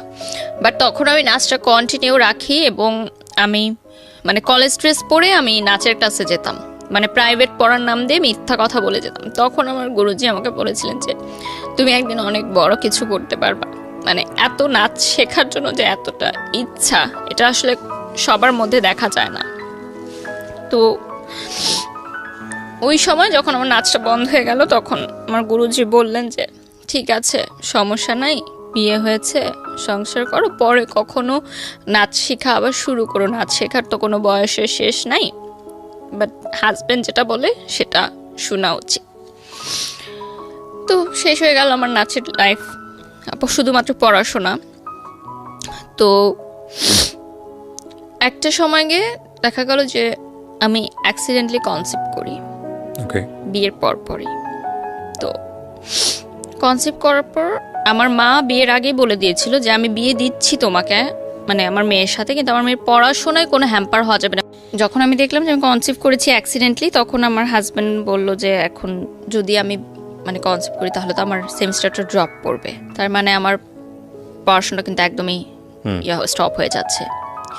তো উনি ডিসাইড করলেন যে আমরা বাচ্চাটা রাখবো না। এটা আমার সিদ্ধান্ত ছিল না, কারণ ওই সময় আমি কিন্তু ইমোশনাল ছিলাম এবং আমি কিন্তু রাখতে চেয়েছিলাম বাচ্চাটা। তো সে বললো যে আমরা এটা নিব না, কারণ তোমার মা আমাকে অনেক আশা করে তোমাকে দিয়েছে, সো আমি যদি এখন তার কথাটা না রাখি এটা ভালো দেখায় না, আর আমি এখনও প্রিপেয়ার্ড না। তো ওই বয়সে যখন আমি ফার্স্ট প্রেগনেন্ট হলাম, সেদিন থেকে প্রথম আমি আমার এক্স বয়ফ্রেন্ডকে ফোন দেওয়াটা অফ করে দিই। আচ্ছা। কারণ আমার ভেতরে একটা অন্যরকম একটা ফিলিংস কাজ করা শুরু করে। মানে কিছুদিন, জাস্ট এক সপ্তাহ আমরা সময় নিয়েছিলাম ভাবার যে আমরা এটা কি করব, মানে আমরা কি মেন্টালি প্রিপেয়ার্ড এই বেবিটার জন্য নাকি না। তো সেই এক সপ্তাহের মধ্যে আমার মানসিকতা টোটালি চেঞ্জ হয়ে যায় যে না, আমার লাইফ চেঞ্জ হয়ে গেছে, আমি আরেকজনের বাচ্চার মা হচ্ছি, সো আমি তাকে ফোন দিব না আর, এটা তাহলে আমার বাচ্চার সাথে অন্যায় করা হবে। সেদিন থেকে আমি ডিসিশন নেই যে আমি তার সাথে আর কোনো কন্ট্যাক্ট করব না, এবং আমি কন্ট্যাক্ট করিও না, টোটালি অফ করে দিই। তো আমার হাজব্যান্ড একটু রাগে ছিলেন প্রথম থেকেই, অফিসের প্রেশারে থাকতেন, এই জন্য হয়তো রাগ করতেন। তো আমি একদিন প্রথম বলি যে আমাদের ইউনিভার্সিটি যে তখন ফ্ল্যাশ মবের একটা ট্রেন্ড শুরু হয়, তো ফ্ল্যাশ মবে আমাকে যেহেতু আমি নাচ করতাম, এটা জানতো ইউনিভার্সিটিতে অনেকে, তো তারা বলে যে ফ্ল্যাশ মবে আমি সামনে দাঁড়াবো, আমার একটা অ্যাক্ট করতে হবে।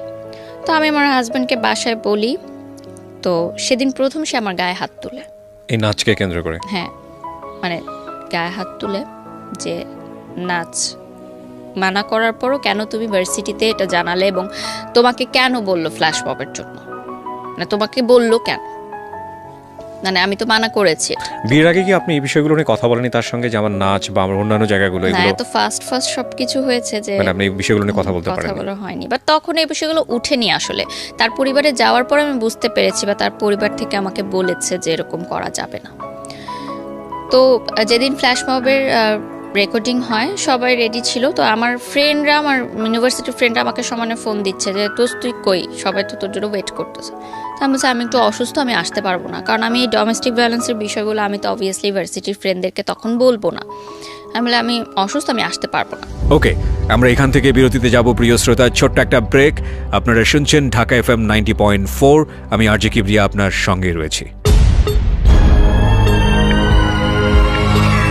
জীবন গল্প।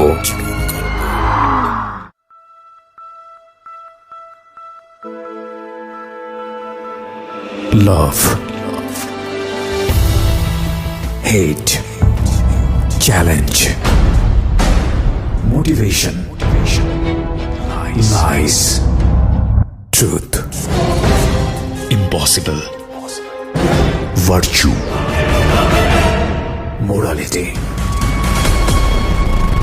Something beyond entertainment. Welcome to my stage of reality. Stay tuned. Sunday and Wednesday with me RJ Kibriya, only on Dhaka FM 90.4.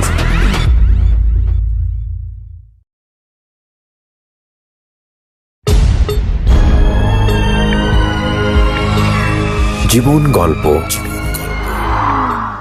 Welcome back once again প্রিয় শ্রোতা, আপনারা শুনছেন জীবন গল্প। আমি আরজে কিবরিয়া আপনার সঙ্গে রয়েছি। আমার এই অনুষ্ঠানগুলোতে যদি আপনি অংশগ্রহণ করতে চান, আমাদেরকে ফোন করবেন। আমাদের ফোন নাম্বারটি হচ্ছে 09611904904। আমি আবারও বলছি 09611904904। ওকে, আমরা যেখানটায় ছিলাম তারপর ওই দিন আমার ক্লাস ছিল এবং আমার মনে আছে আমার পরীক্ষাও ছিল, আমি অ্যাটেন্ড করিনি, শুধুমাত্র কারণ আমি অ্যাটেন্ড করলে আমাকে তো ফ্ল্যাশ মবে অ্যাটেন্ড করতে হবে এবং আমাকে বলতে তো হবে যে আমি কেন করছি না। সো আমি যাইনি ওই দিন ইউনিভার্সিটিতে। ওই দিন থেকে শুরু হয় আমার ডোমেস্টিক ভায়োলেন্সের যে বিষয়টা। তো এরপর থেকে আমার শ্বশুরবাড়ি থেকে নানানভাবে আমাকে বিভিন্ন কথাবার্তায় মানসিক নির্যাতন করা হতো, বিভিন্ন ছোটোখাটো কথাতেই। যেহেতু রান্না পারতাম না, আমি ট্রাই করতাম, বাট ওই বয়সটা তো অতটা আমি পারতাম না হয়তো, বা এত কিছু বুঝতাম না যে কার সামনে কি বলতে হবে বা কীরকম। তো এই বিষয়গুলো নিয়ে আমার শ্বশুরবাড়িতে অনেক কমপ্লেন ছিল আমার নামে। এবং বিয়ের বিয়ের প্রথম দিন সকালবেলা মিষ্টি জাতীয় কিছু মনে হয় বানাতে হয়, এটা আমার জানা ছিল না। করেন লাগে মানে সত্যি করতে হয়? হ্যাঁ, করতে হয় নাকি, হয়তো এটা দেশ ওয়াইজ হয়তো ডিফারেন্ট থাকে, চিটাগংয়ে হয়তো বা অন্য কোনো ডেতে, বা এটা তো অনেকের ফ্যামিলি ট্র্যাডিশন থাকে। তা আমি সেরকম যেহেতু কিছু করিনি, আমি এই জন্য হয়তো অনেক সময় কথা আমাকে বলে, মানে they are not happy with me. Okay. এবং তারা আমার ফ্যামিলি নিয়েও অতটা হ্যাপি ছিল না। একটা টাইমে তাদের ফ্যামিলি থেকে একজন বলে, আমি নাম মেনশন করব না, যে এখানে কারণ আমি আমরা এখন পর্যন্ত মেনশন করিনি, রাইট? ইনলস থেকে একজন বলে যে আমার ফ্যামিলি থেকে তো তারা যে সম্পত্তি আছে আমার নামে বা কিছু যদি দেয়, তো সেটা দিয়ে তো আমার হাজব্যান্ড একটা বিজনেস করতে পারে, কেন সেটা দিচ্ছে না? মানে তারা চাইলেই তো তাদের জামাইকে অ্যাফোর্ড করতে পারে। যদিও আমার ফ্যামিলি মিডল ক্লাস ছিল, তারপরও যে সম্পত্তিগুলো থাকে, জমি জমা আসলে বিষয়াদি, তো এই বিষয়টা আমি আমার ফ্যামিলিতে জানাই, এবং আমার ফ্যামিলি সেটা মানে বলে যে এটা তো ঠিক না যেটা তারা বলছে আমাকে। তো যাই হোক, এই টাইমের মধ্যেই আমার হাজব্যান্ড ফার্স্ট স্ট্রোক করে। স্ট্রোক করে? হ্যাঁ, মাইল্ড স্ট্রোক করে। এটা একটা মানে কাজের প্রেশারেই হতে পারে, বা ফ্যামিলির প্রেশারেও হতে পারে। হ্যাঁ, আমার সাথে কোনো সমস্যার কারণে না, মানে কোনো ঝামেলার কারণে না। সুস্থ মানুষ ছিল, হঠাৎ রাতে মানে তার হাই প্রেশার ছিল অনেক, এটার কারণে হতো। তো ইউনাইটেড হসপিটালে তাকে নিয়ে যাওয়া হয়, এবং সেদিন সে আমার বাসাতেই ছিল, মানে আমার মায়ের বাসাতেই ছিল। আমরা নিয়ে যাই তাকে হসপিটালে।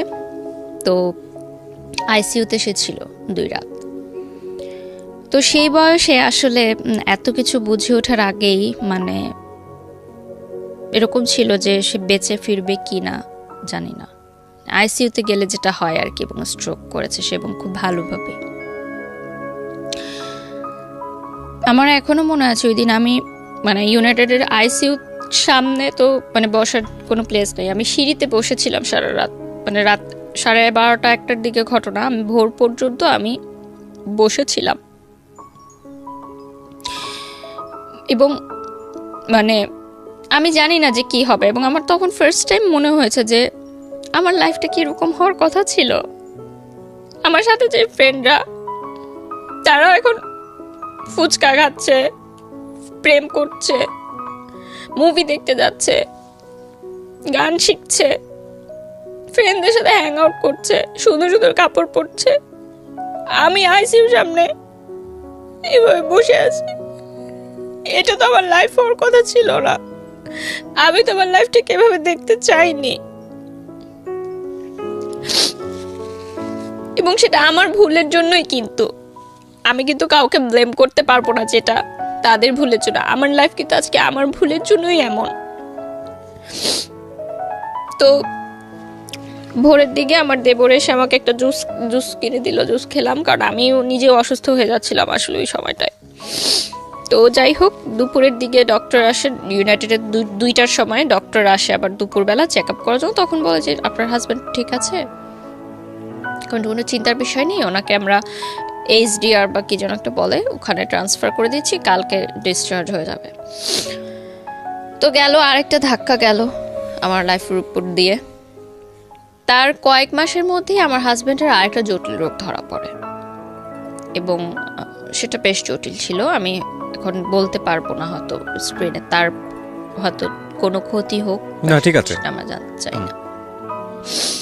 যেটার কারণে তার খাওয়া দাওয়ার অনেক রেস্ট্রিক্টেড হয়ে যায়, এবং এটা বাই জেনারেশন ছিল এই রোগটা। তো দেখা যায় যে খুব পরিমিত হয়ে যায় তার লাইফস্টাইলটা, এবং একটা অপারেশন হয়, মেজর অপারেশনের পর তার বেশ কয়েকদিন বেড রেস্টে থাকতে হয়। তো তখন কিন্তু একটা ডিস্টেন্স ক্রিয়েট হয়, মানে হাজব্যান্ড ওয়াইফের যে রিলেশনটা থাকে সেটার ব্যাপারে ডিস্টেন্স ক্রিয়েট হয়। প্রায় 1 বছরের মতো ছিল সেটা। 1 ইয়ার। এবং এমনও ছিল না যে এর আগেও খুব বেশি মানে ভালো ছিল, সুখকর ছিল ওই লাইফটা। তারপরও 1 বছরের ডিস্টেন্স আমার মনে হয় যে অনেক কিছু চেঞ্জ হয়, কারণ একটা হাজব্যান্ড মেন্টালিটি তো চেঞ্জ হওয়াটাই স্বাভাবিক, এটা খুবই ইম্পর্টেন্ট। তো ইভেন যদি বন্ডেজটা না থাকে। হ্যাঁ, বন্ডেজটা আমি একটা মানুষের সঙ্গে স্টে করতেছি, একই বিছানায় ঘুমাচ্ছি না, হোয়াট ফর রিজনটা কি? আপনি যদি একটা মানুষের সঙ্গে স্টে করেন, ওই মানুষটার পারপাস আপনি সার্ভ করতেছেন, ইটস আ রিলেশনশিপ, লাইক সে আপনার কিন্তু সম্পর্কের জায়গা থেকে হাজব্যান্ড, কিন্তু এই মানুষটার আপনি পারপাসই ছিল এই মানুষটার কাছে আসা যে আমি এক ধরনের রিমেডি চাই আমার পাস্ট লাইফে। ইট ইজ নট মানে অ্যাকচুয়ালি কাজ করতেছে না। সেকেন্ড হচ্ছে যে ওখানে গিয়েও আপনি আপনার জায়গা থেকে যেটা চেয়েছিলেন সেভাবে হচ্ছে না, হ্যাপি না। থার্ডলি হলো যে সম্পর্কের জায়গাটা, স্বামী স্ত্রী যে সম্পর্কের জায়গাটা, ইট ইজ নট সাউন্ড। এখন সব কিছু মিলায়ে দ্য এম ইজ জিরো, মানে ultimately next day is zero. তাহলে আমি এই মানুষের সঙ্গে স্টে কেন করছি? মানে তাকে আমি তো ভালোবাসি না। সো দেখেন সম্পর্কটা কতটা জটিল জায়গায় চলে গেছে। হ্যাঁ, তারপরে মানে সেই সময় আমার মনে হয়েছে যে that was a wrong decision, যে আমার এই বয়সে বিয়ে করলাম একজনকে ভুলার জন্য, আরেকজনের উপর নির্ভরশীল হলাম এবং তাকেও আমি ভালোবাসতে পারছি না। তো আপনি যখন এই রিলেশন মানে হাজব্যান্ড থাকা অবস্থায় আপনার এক্স বয়ফ্রেন্ডকে ফোন দিচ্ছিলেন, এক্স বয়ফ্রেন্ড তো আপনার জায়গা থেকে আমি বলতে পারি না, কারণ তখন আপনি তাকে লাভ করে চলেছেন, বাট তার জায়গা থেকে কি সেটাও আমরা জানি না। সো ও কি বলতো, ও কি বলতো যে তুমি সংসার করো ঠিক মতো, এটাই বলতো, বা ও বলতো না যে ব্যাক করো বা এরকম কোনো কিছু? কখনোই না। তখন ওর সাথে ওই মেয়েটার সম্পর্ক কি কেমন এখানে চলছিল? একটা টুইস্ট আছে, যেই মেয়েটার কারণে আমাকে ছেড়ে গেছিল, আমার বিয়ের পরপরই সেই মেয়েটা একটা প্রবাসী ছেলেকে বিয়ে করে মানে বিদেশে চলে যায়। তারপরও এই ছেলেটা আপনার বিয়ের পরে আপনাকে আর কোনো প্রকার মানে সে কখনো কল করতো না? না। তার জায়গাতে সে কিন্তু আমার কাছে কিন্তু কষ্ট পেয়েছে। হ্যাঁ, কষ্ট পেয়েছে, কিন্তু আপনার ধরেন এই কষ্টের জায়গাটা থেকে কিছুটা রেমেডি চাইলে আপনাকে নক দিতে পারতো, নিতে পারতো, কিন্তু সে সেটা নেয়নি। কারণ তখনও কিন্তু আমি উইক ছিলাম ইমোশনালি তার জন্য, বাট সে চেয়েছে যে আমার সংসারটা নষ্ট না হোক। ডেফিনেটলি অনেক শেখার আছে আজকের এই গল্প থেকে, বিলিভ মি। বলেন তারপরে যেটা হয় যে ওই বয়সটায় না এত কিছু আমি বুঝতাম না যে হার্টের পেশেন্টকে কিভাবে ট্রিট করতে হয় বা এই ধরনের জটিল রোগের পেশেন্টকে কিভাবে ট্রিট করতে হয়। তো যাই হোক, তারপর একটা সময় সিদ্ধান্ত হলো যে আমরা আলাদা থাকবো, মানে আমার ভাসুরের বাসায় একসাথে না থেকে আমরা আলাদা থাকবো, কারণ ওখানে রুমেরও সংকট ছিল এবং তার ছেলেমেয়েরা বড় হয়ে যাচ্ছিল, আমার হাজব্যান্ডের এরকম প্রবলেম ছিল, জটিল রোগ ছিল। তো আমরা চেঞ্জ করে নতুন বাসা নিব। তখন আমার হাজব্যান্ড বলে যে একা কোনো বাসায় তোমাকে রেখে আমি মানে অফিসে যাব, সেটা আমার জন্য টেনশন হয়। তো আমার মায়ের বাড়িতেই আমরা একটা ফ্ল্যাটে ভাড়া থাকতাম, বাট আমার মা বাবা কখনোই সে ভাড়াটা নেননি। মানে এলাকার মানুষ হয়তো বুঝতো যে ঘর জামাই, কিন্তু আসলে সেটা না। আমার মা নিতেন না, কারণ মা জানতেন যে খুবই লিমিটেড আয় তার, সো এখানে ভাড়াটা কিভাবে নিবে, আমারই তো সন্তান থাকছে। বাট আমার রান্না আলাদা হতো এবং মা আমার পার্সোনাল লাইফে কোনো ইন্টারফেয়ার করতো না, মানে আমি আমার সংসার একদম টোটালি আলাদাই করতাম, আমার মা আমার মার মতো ছিল। তো ডোমেস্টিক ভায়োলেন্স কিন্তু কন্টিনিউ তখনও, সে একটু সন্দেহপ্রবণ ছিল।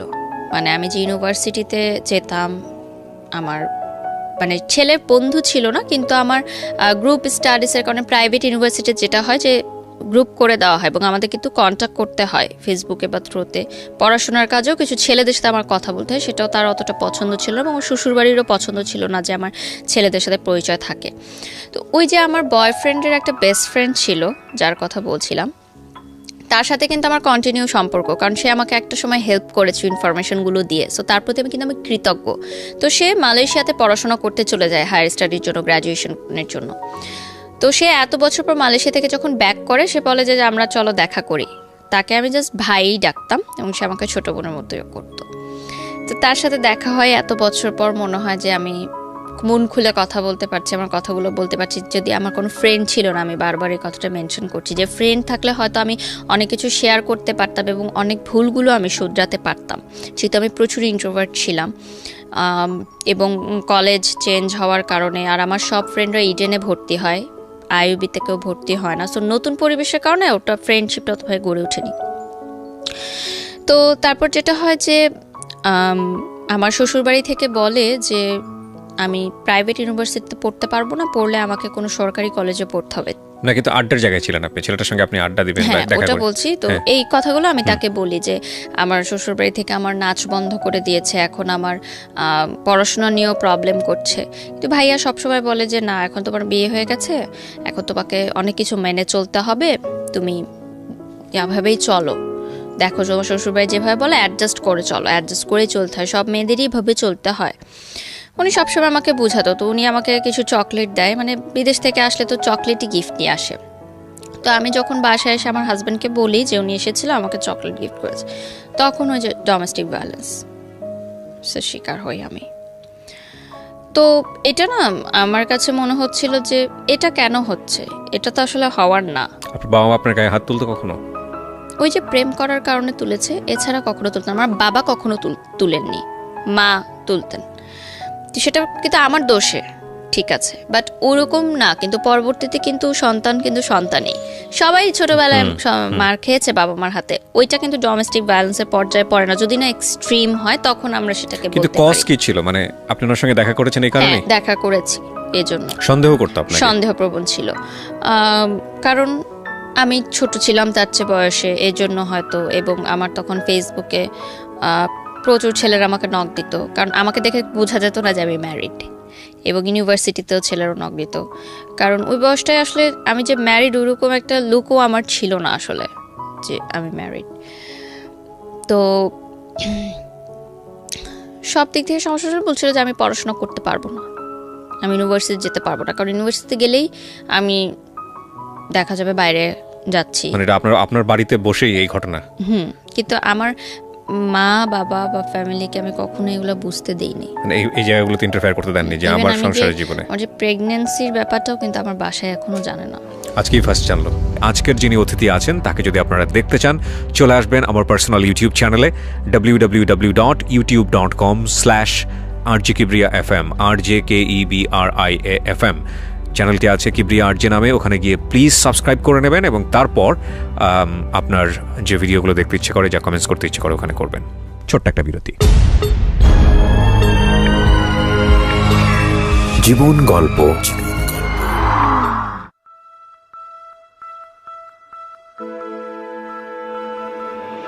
Love,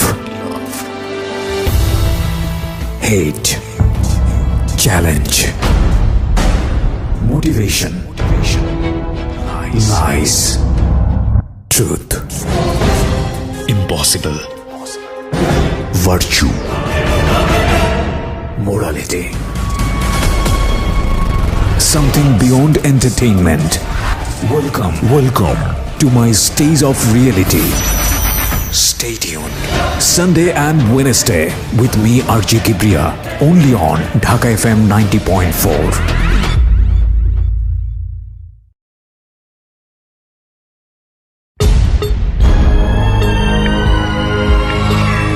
জীবন গল্প। ওয়েলকাম ব্যাক ওয়ান্স এগেইন প্রিয় শ্রোতা, আপনারা শুনছেন জীবন গল্প। আমি আরজি কিবরিয়া আপনার সঙ্গে রয়েছি এবং কথা না বাড়িয়ে আমার যিনি গেস্ট আছেন তার কাছেই ফিরতে চাই। আর আমাদের এই অনুষ্ঠানটি আপনারা একযোগে শুনতে পাচ্ছেন আমাদের ইউটিউব চ্যানেলে। আমাদের ইউটিউব চ্যানেলটি হচ্ছে www.youtube.com/DFM904। আমার মনে হয় অ্যাড্রেস বারে গিয়ে কষ্ট করার কোনো দরকার নেই, আপনি ইউটিউবে গিয়ে ঢাকা FM 90.4 নামে সার্চ করলে আমাদের চ্যানেলটি পেয়ে যাবেন। ওখানে প্রিমিয়ার হচ্ছে এবং ওখানে গিয়ে আপনি শুনতে পারেন। প্লিজ সাবস্ক্রাইব করতে ভুলবেন না, সাবস্ক্রাইব করার পরে নোটিফিকেশন বাটনটি অন করে নেবেন। ওকে, আমরা যেখানটায় ছিলাম তারপর আমি বলবো যে মানসিকভাবেও অনেক আমাকে হ্যারাস করা হতো। আমার শ্বশুরবাড়ির লোকজনদের নানান মন্তব্যে আমি প্রচুর কষ্ট পেতাম মানসিকভাবে। সেই কথাগুলো আমি এখন হয়তো বলবো না, কারণ তাদের একটা সোশ্যাল স্ট্যাটাস আছে, বাট খুবই কষ্টদায়ক। অ্যাকচুয়ালি বোথ সাইড থেকে বিষয়টা ম্যাচ ছিল না।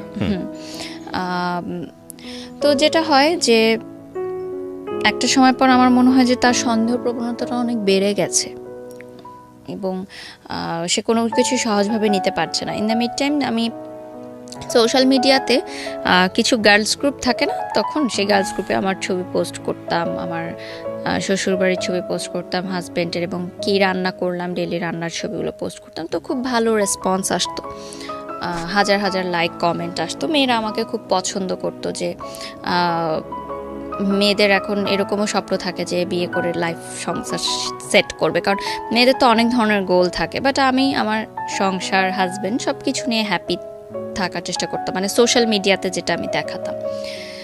তো সবাই আমাকে খুব প্রেস করতো। তো এর মধ্যে একজন আমাকে নক দেয় যে আপু আমার একটা নতুন পেজ আছে। তখন নতুন নতুন কিন্তু মেয়েরা বিজনেস স্টার্ট করে, যে ফেসবুকে লাইভ করে, জামা কাপড় বিক্রি করে। এখন এটা খুবই অ্যাভেলেবল, বাট যে সময়ের কথা বলছি 2014-15 কথা, তখন মাত্র শুরু হলো। তো আমারই পরিচিত একটা মেয়ে ইউনিভার্সিটির, ও আমাকে বলে যে আমার কয়েকটা শাড়িয়ার ড্রেস আছে, তুমি পরে একটু ছবি তুলে দিবে। ওটাও কিন্তু তেমন ফটোশ্যুট না যে স্টুডিওতে গিয়ে হবে, বাসায় ঘরোয়াভাবে ও মোবাইলেই কিছু ছবি তুলবে। জাস্ট ওর বাসায় একটা সুন্দর টেরাস আছে, ওখানে তো আমি আমার হাজব্যান্ডকে বলি যে আমি এরকম করতে চাই। সে বলে যে না, ফটোশ্যুট তো করা যাবে না, মানে মিডিয়া রিলেটেড কোনো কাজই করা যাবে না। তো ওই মেয়েটা আমাকে অনেক রিকোয়েস্ট করে, তো আমি বলি যে আচ্ছা ঠিক আছে, আমি ছবিটা তুলবো, বাট এই যে ছবিটা বেশি জায়গায় তুমি প্রকাশ করো না, কারণ আমার হাজব্যান্ড জানে না। তো আমি যাই, ইউনিভার্সিটি শেষ হওয়ার পর আমি ছবিগুলো তুলি, এবং আমার মনে হয় কি যে আমি হয়তো কাজটা শেষ করে বাসায় এসে যদি তাকে বলি তাহলে হয়তো জিনিসটা ইজি হয়ে যাবে। আর বিষয়টা তো এমন না যে খুব মানে বিলবোর্ড হয়ে যাচ্ছে আমার, আমি টেলিভিশনে চলে আসছি। এটা জাস্ট একটা অনলাইন পেজের জন্য, এবং সেই পেজটা জাস্ট নতুন একটা পেজ, জাস্ট ছবিগুলো দেওয়ার জন্য। তোর বাসায় যাই আমি, ও আমার 2টা শাড়ি 2টা ড্রেস পরে ছবি তুলে, ওর মোবাইলেই তুলে রুমের মধ্যে। তো ছবিগুলো পাবলিশ হওয়ার প্রায় কয়েক সপ্তাহ পর হয়, তার কোন এক কলিগ সেই ছবিটার স্ক্রিনশট তাকে দেয়। তো ইন দ্য মিড টাইম আমি বলেছি যে আমার একটা ফ্রেন্ডের এরকম ড্রেস দিয়েছিল, আমি পরে ছবি তুলেছি। তো সে অতটা করেনি যে ঠিক আছে, মানে ফটোশ্যুট টাইপ এটা বলিনি। তারপর যখন তার কলিগরা একটা ছবি দিল, তারপর যে সেম ডোমেস্টিক ভায়োলেন্স। তো আমার কথা হচ্ছে যে আমি তো খারাপ কিছু করিনি, আমি তো অন্যায় কিছু করিনি, আর আমাকে কেন এরকম মানে ফেস করতে হবে? সবই তো আমি স্যাক্রিফাইস করলাম, সবই তো করলাম, নাচটাও ছেড়ে দিলাম, তাহলে কেন এই ছোট ছোট বিষয়গুলো আমাকে দেওয়া হচ্ছে? ইন্টারেস্টিং না বিষয়টা, মানে সে প্রথম কথা হচ্ছে মানে আপনার জায়গা থেকে আপনি যেভাবে বলছেন যে সমস্ত কিছু জেনে শুনেই আপনাকে বিয়েটা করেছে, 1। 2 নম্বর হচ্ছে যে আলটিমেটলি আপনি যেটা বললেন যে 14 বছর বয়সের ডিফারেন্স ছিল, সো আপনাকে সে কোনো না কোনোভাবে হ্যান্ডেল করতে পারবে এই সিচুয়েশনগুলোতে। সেখানে আপনাকে আমার যেটা মনে হয় খুব কমন সেন্সের জায়গা থেকে ফুল লিবার্টি দিয়ে ধীরে ধীরে বুঝিয়ে তার মতো করে গড়ে নেয়া, সেই জায়গাটা না করে বরং ইম্পোজ করছে, হ্যাঁ, এবং চাপাচাপি করছে, তখন তো আর বিষয়টা মানে কষ্টটা আরও বেড়ে যাওয়ার কথা, তাই না, সব দিক থেকেই। একদিন এরকম হচ্ছিল, তো আমার মা সামহাও এই ফ্ল্যাটে আসে হয়তো আমাদেরকে ডাকতে, তো গেটটা খোলা ছিল, তো সে দেখে যে আমার হাজব্যান্ড এটা করছে, গায়ে হাত তুলছে। ওই দিনই আর কি সেপারেশনটা হয় আমাদের। আমার মা বলে যে হোয়াট ইজ দিস, মানে ওইটা ওই দিন আমার ফার্স্ট আমার মা দেখে যে এগুলো হচ্ছে ঘরের ভিতর, বাট সে জানে না। তো আমার মা বলে যে তুমি বের হয়ে যাও বাসা থেকে, কারণ স্বাভাবিকভাবে একটা মা কখনই এটা দেখতে পারবে না যে তার সন্তান এরকম কিছু একটা হ্যারাসের শিকার হচ্ছে, সে বলতে পারছে না। তো আমার হাজব্যান্ড বলে যে সংসার করব না, তো চলে যায়। সেদিন প্রথম সেপারেশনটা শুরু হয়, মানে রোজার আগ দিয়ে এই ঘটনাটা। তো আমি ভাবি যে ঠিক আছে, রাগ হয়েছে, আবার ফিরে আসবে। তখনও পর্যন্ত কিন্তু ডিভোর্স বা সেপারেশন এই ধরনের কোনো কিছুই আমার মাথায় নেই, আমার ফ্যামিলির মাথায় নেই, কারণ বিয়ে হয়ে গেছে তো হয়ে গেছে, এখানে আর কোনো সেকেন্ড থটস নাই। মার খেলেও তোমাকে থাকতে হবে এই ঘরে, এবং হোয়াট এভার ইট ইজ তোমাকে এইখানেই থাকতে হবে, যেটা আমার না, বাংলাদেশের বেশিরভাগ মেয়েদেরই এটাই মানসিকতা। এবং আমি তো দেখি এখন, যেহেতু আমি সোশ্যাল মিডিয়াতে অনেক অ্যাক্টিভ, দেখি যে আমাদের বাংলাদেশে হাজার হাজার ঘরে মেয়েরা ডোমেস্টিক ভায়োলেন্সের শিকার হয় এবং তারা কিছু বলতে পারে না, দ্যাটস ওয়াই তারা সেটা মুখ বুজে সহ্য করে। এবং আরেকটা কথা যে ইকোনমিক্যাল ডিপেন্ডেন্সি থাকে না তাদের, যেটা সেই সময় আমারও ছিল না, আমি কিন্তু স্টুডেন্ট ছিলাম। আমার হাজব্যান্ড যখন চলে যায়, আমার বাসায় আমার এখনও মনে আছে যে আমার ড্রয়ার খুলে দেখে আমি 10 টাকার নোট আছে শুধুমাত্র, আর কোনো টাকা নেই আমার কাছে, এবং আমার তো কোনো ইনকাম নাই সেই মুহূর্তে। আর একটা মেয়ে হচ্ছে হাজব্যান্ডের চলে যাওয়ার পর বাবা মার কাছে মানে টাকা চাওয়াটা যে কতটা কষ্টের, মানে ওটার চেয়ে ভালো হয় যে 2টা মাটি ফাঁক হয়ে যাক, আমি নিচে চলে যাই। মানে যারা এইটার কখনো সম্মুখীন হয়েছেন তারা হয়তো বুঝতে পারবেন, এখন হয়তো ভাবছে যে মা বাবার কাছে তো টাকা চাওয়াই যায়, কিন্তু সংসার ভেঙে আমি কিন্তু আরেকজনের বাসায় চলে গেছি, এবং মেয়েরা কিন্তু পরের ঘরের হয় সবসময়। সেই ঘরটা ভেঙে যখন আমি আসি, তখন কিন্তু আমার বাবা মার কাছে টাকা চাওয়াটা কিন্তু এতটা ইজি না কারোর জন্য। যদি সেটাই হতো তাহলে কিন্তু আমাদের বাংলাদেশের মেয়েরা বা সারা বিশ্বে যারা হ্যারাসমেন্টের শিকার হচ্ছে তারা কিন্তু প্রতিবাদ করতো, যদিও এখন অনেক বেড়েছে এটা, বাট তারপরে মিডল ক্লাস বা লোয়ার মিডল ক্লাস ওরা এখনো পারে না, শুধুমাত্র তাদের ইকোনমিক্যাল সাপোর্টটা নাই বলে। তো সেপারেশনের পর সে আমার সাথে কোনো কন্ট্যাক্ট করে না। দিনের পর দিন চলে যায়, মাসের পর মাস চলে যায়, সে কোনো কন্ট্যাক্ট করে না। এবং আমি কিন্তু স্টিল ওই ফ্ল্যাটে আছি এবং আমি ট্রমাটাইজড হয়ে গেছি একা থাকতে থাকতে। কারণ আমি একা থাকতে খুব ভয় পেতাম ছোটোবেলা থেকে। আমি আমার ভাইয়ের সাথে শেয়ারে রুমে থাকতাম, বা বিয়ের পর কখনোই আমার হাজব্যান্ডের থেকে আলাদা আমি থাকিনি। সো হঠাৎ করে ওই ফ্ল্যাটে একা থাকাটা কিন্তু আমার জন্য একটা খুব মানসিক চাপ, ট্রমাটাইজড হয়ে গেছি আমি। সো আমার মা আমাকে 1 মাস পর নিয়ে আসলো তার ফ্ল্যাটে, যে ওখানে আর থাকার দরকার নেই, ফ্ল্যাটটা তালা দিয়ে দাও, দরকার নেই ওখানে থাকার, সে আসলে আবার তুমি করো। তো আমি তার সাথে প্রচুর কন্ট্যাক্ট করার ট্রাই করি, প্রতিদিনই কন্ট্যাক্ট করার ট্রাই করি, বাট না সে আমার ফোন ধরে, না মেসেজের রিপ্লাই দেয়। ইভেন তার ফ্যামিলি মেম্বার্সরাও একটা মানুষ আমাকে ফোন দেয়নি, আমার ফ্যামিলিকে ফোন দেয়নি। মানে জিনিসটা খুব অবাক না? কেউ বললে হয়তো বিশ্বাস করবে না যে একটা স্বামী স্ত্রীর ঝগড়া হলে কিন্তু শ্বশুরবাড়ি থেকেই আগে ফোনটা আসে যে কি হয়েছে তোমাদের, আমাদেরকে বলো, কি সমস্যার সমাধান করি আমরা, বা না করি কি হবে। আমার মাও খুব অবাক হয়েছে ওই সময় যে একটা মানুষ পর্যন্ত ফোন দিল না আমাদেরকে, যে এত বড় একটা ঘটনা হয়ে গেল। এবং আমি আমার দেবরের কাছ থেকে জানতে পেরেছি যে সে তাদের সাথেই আছে ওই বাসাতেই, এবং তারা এরকম একটা পরিকল্পনা করছে তাকে সেকেন্ড ম্যারেজ দেওয়ার, মানে আরেকটা বিয়ে দেওয়ার তাদের পছন্দের মেয়ের সাথে, যেহেতু তারা আমাকে পছন্দ করতেন না। আমার সাথে কিন্তু তখন ডিভোর্স হয়নি, সেপারেশন চলছে। তো আমার মাই ফোন দিল, যেহেতু আমরা মেয়ে পক্ষ, আমরাই ফোন দিলাম, ঠিক আছে, যে তাও সংসারটা টিকুক। তো আমার ননাসের সাথে কথা হয় বা ভাবির সাথে কথা হয়, তারা বলে যে এটা তার ব্যাপার পার্সোনাল, আমরা নো কমেন্টস। তাদের কোনো কমেন্টস নাই এই বিষয়ে, তাদের কিছু বলার নাই, এই বিষয়টা নিয়ে তাদের কিছু বলার নাই, এটা যা ডিসিশন হবে সে দিবে। তো আমার বাবা মা ফার্স্ট থেকেই আমাদের, মানে বিয়ের পর থেকেই, মানে বিষয়টা কেমন যেন মেনে নিতে পারতো না। আমার মা হয়তো বুঝতো, আমাকে বলতো না যে আই এম নট হ্যাপি। ওই চেহারার একটা গ্লো থাকে না বিয়ের পর যে আসে মেয়েদের, ওই জিনিসটা না আমার কখনো আসেনি। তো আমার মা সামহাও বুঝতে পারতো যে I am not happy, but সে আমাকে কখনো ডাইরেক্ট হয়তো প্রশ্ন করতো না। শুধু একদিনই প্রশ্ন করেছিল যে আমি অনেকদিন পর শ্বশুরবাড়ি থেকে এসেছিলাম, আমার মানে পুরো আমি কালো হয়ে গেছিলাম। তখন আমার মা জিজ্ঞাসা করেছিল যে তুমি রোদ্রে কোথাও যাও যে এত কালো হলো? তা আমি বলছিলাম যে আমার কাপড়গুলো আমি রোদে দিতে চাই, মানে বালতি ভরে কাপড় রোদে দিতে যেতাম। তো কড়া রোদের কারণে আমার স্কিন পুড়ে যেত, আমার আবার সান লাগলে তাড়াতাড়ি স্কিন পুড়ে যায়। তো তখন আমার মা জাস্ট একটা কথা বলেছিল যে আমি চাইনি আমার মেয়ের জীবনটা এরকম হোক। মানে এই জন্য তো সে আমাকে পড়াশোনা শিখায়নি আসলে। হ্যাঁ, অবভিয়াসলি উইথ ডিউ রেসপেক্ট, বাসার কাজ যারা করে ইটস ওকে, বাট শুধুমাত্রই যে এইটাই হবে আমার জীবন সেটা সে কখনো চায়। যেহেতু সে একজন কলেজের প্রফেসর, একটি স্বনামধন্য কলেজের প্রফেসর, আমার বাবা বুয়েট থেকে পাশ করা আর্কিটেক্ট।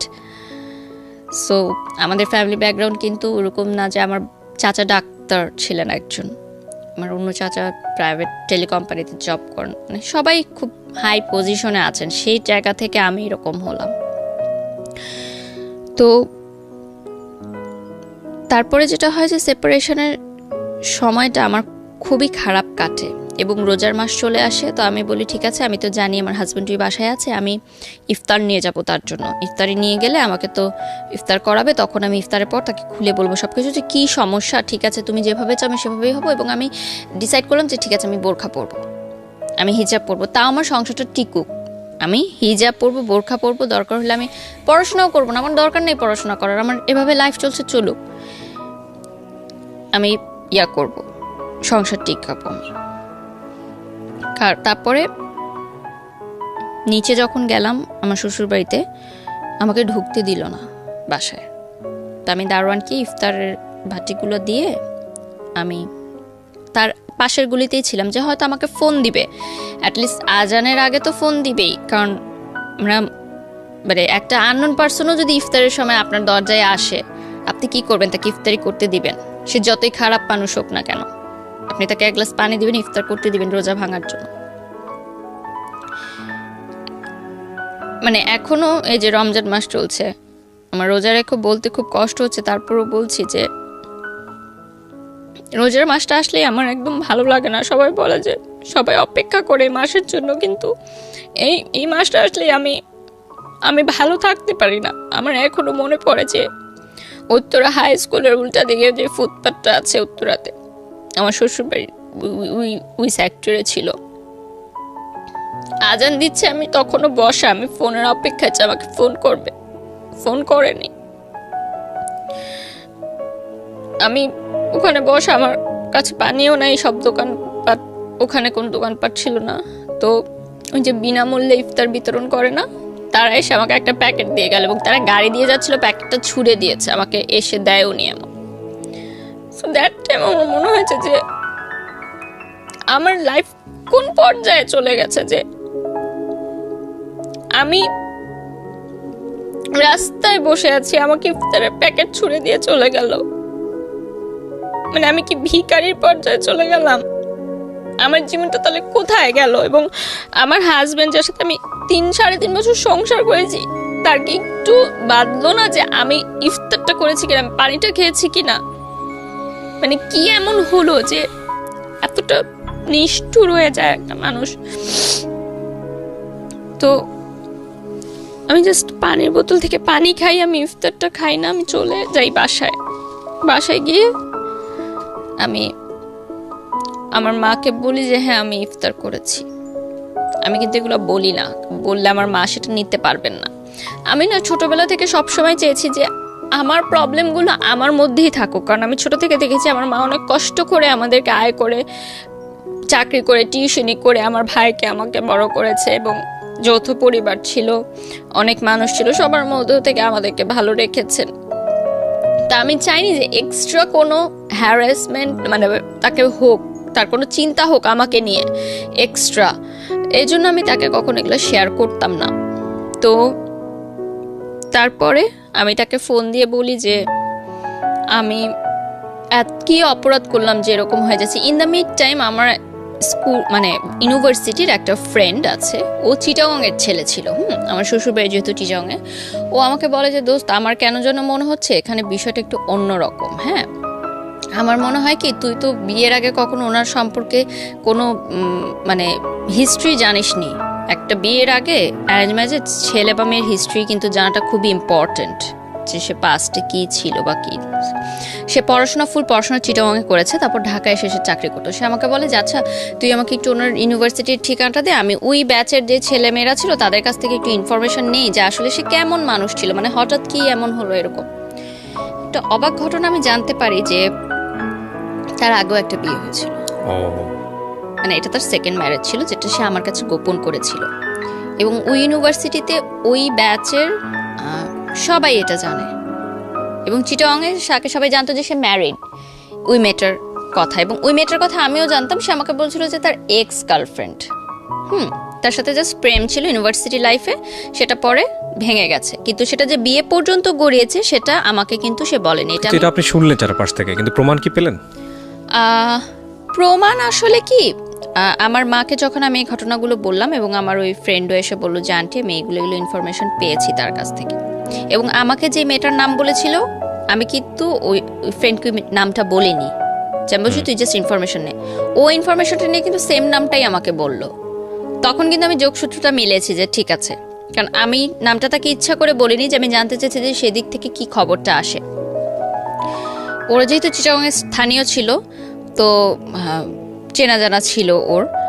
তো আমার ননাসকে ফোন করে যখন আমার মা বললেন যে এরকম একটা ঘটনা শুনলাম, চিটাগংয়ের লোকে মুখে মানুষ বলছে, সে এত উত্তেজিত হয়ে গেল আমার মার সাথে, এবং মানে এত বাজে ব্যবহার করলো, আমার মা টোটালি অবাক হয়ে গেল। এবং সে বললো যে আচ্ছা, আমার মেয়ের নামে যদি আজকে কেউ কোনো কথা বলতো, আমি কিন্তু হেসে ঠান্ডা মাথায় কথাটা উড়িয়ে দিতাম। আপনি যত উত্তেজিত হয়ে গেলেন, সেটা থেকে আমি আপনার উত্তরটা পেয়ে গেছি যে ঘটনাটা সত্য না মিথ্যা। এবং তার 5 মিনিটের মধ্যে আমার হাজব্যান্ড আমাকে ফোন করবে, তুমি পাগল হয়ে গেছো, এই সেই অনেক নানান কথা বলে, যে আমার নামে তুমি মিথ্যা কথা রটাচ্ছ। যাই হোক, বলার পরে আমি তাকে বলি যে ঠিক আছে, তুমি ইয়া করো, মানে সেপারেশনের 1 মাস পরের ঘটনা বলছি। 1 মাসের মধ্যে কিন্তু এগুলো হয়েছে, যে রোজার মাসে। তো তখনও রোজা কন্টিনিউ, কিন্তু তো আমি খুব কম খাওয়া দাওয়া করতাম। এর মধ্যে আমি মানে মনে হয়েছে আমার যে আমি আবার কনসিভ করেছি। তো আমি তাকে যখন বলি এটা, দেখা হয়, আমি তাকে বলি যে আপনার সাথে আমার কিছু জরুরি কথা আছে, আমি একটু আপনি করে বলতেন? আমি একটু আপনার সাথে দেখা করতে চাই। তো ওই যে বলতাম যে হাজব্যান্ড ওয়াইফের যে সম্পর্কটা, ওটা প্রায় ছিল না বললেই চলে, বাট একদমই টোটালি ছিল না সেটা তো না। তো কনসেপ্ট যখন আমি করি তখন আমি চিন্তা করি যে এটা আমার মনে হয় আমার হাজব্যান্ডকে জানানো দরকার, যে মানে ডাউট করছি, তখনও শিওর না। তো সে আমাকে এত মানে খারাপ একটা কথা বলে যে মানে সে আমাকে বলে যে এই বাচ্চাটা আমার না, এটা হয়তো অন্য কারো। মানে ওই কথাটা আমাকে এতটা হিট করে, সেই মুহূর্তে আমি ডিসিশন নেই যে আমি এই সংসার আর করব না। তার আগ মুহূর্ত পর্যন্ত কিন্তু আমি এই ডিসিশনটা নেইনি, কিন্তু আমার মনে হয়েছে যে আমার চরিত্র নিয়ে যখন সে কথা বলেছে, তার মানে সে আমাকে ওরকমই মনে করে। মানে সন্দেহের জায়গাটা কোথায় চলে গেছে যে সেটা মনে করছে যে আমার পেটে যে বাচ্চা আছে সেটা তার না, এটা অন্য কারো। তো যাই হোক, সামহাও এক সপ্তাহ পর আমি জানতে পারি যে না, আমি কনসিভ করি, রোজায় আমি কম খেয়েছি হয়তো, এজন্য হয়তো আমার সার্কুলেটর অফ ছিল, তারপর আমার সেটা ঠিক হয়ে যায়। ও ওকে। মানে আই ওয়াজ নট প্রেগনেন্ট, মানে আমি ডাউট করেছিলাম। এ থেকে কিন্তু আমার একটা সুবিধা হয়েছে যে আমি জানতে পেরেছি যে তার কি ধারণাটা আমার সম্পর্কে। এবং সে আমাকে মানে আরেকটা কথা বলেছে যে তুমি কি দিয়েছো আমাকে, লাইফ নাথিং, মানে আমি তাকে কিছুই দেইনি। সম্পর্কের শেষ পর্যায়ে এসে এই জিনিসগুলো খুব কমন। হ্যাঁ, কিছুই এই যোগ বিয়োগের হিসাবগুলো খুব কমন। মানে দুপক্ষকে খুব ব্লেম করে যে আসলে তোমাকে পেয়ে আমার লাইফে কি হয়েছে, কিছুই হয়নি, end of the thing is zero, and the thing is that both side থেকেই মনে হয় শূন্য। এগুলো খুব কমন আপনার লাইফে যেটা এসছে, সেটা মোস্ট কমন স্টোরি। যারা ব্রেকআপের ক্ষেত্রে চলে যায় বা সম্পর্কে ডিভোর্সের ক্ষেত্রে চলে যায়, খুব কমন। আমাদের এই অনুষ্ঠানটি আপনারা একযোগে শুনতে পাচ্ছেন আমাদের ইউটিউব চ্যানেলে। আমাদের ইউটিউব চ্যানেলটি হচ্ছে www.youtube.com/dfm904। আমার মনে হয় অ্যাড্রেস বারে গিয়ে কষ্ট করার কোনো দরকার নেই, আপনি ইউটিউবে গিয়ে ঢাকা FM 90.4 নামে সার্চ করলে আমাদের চ্যানেলটি পেয়ে যাবেন। প্লিজ সাবস্ক্রাইব করতে ভুলবেন না, সাবস্ক্রাইব করার পরে নোটিফিকেশন বাটনটি অন করে নেবেন। সো আমরা ছোট্ট একটা বিরতির পর আবারও ফিরে আসছি, সাথেই থাকুন। জীবন গল্প।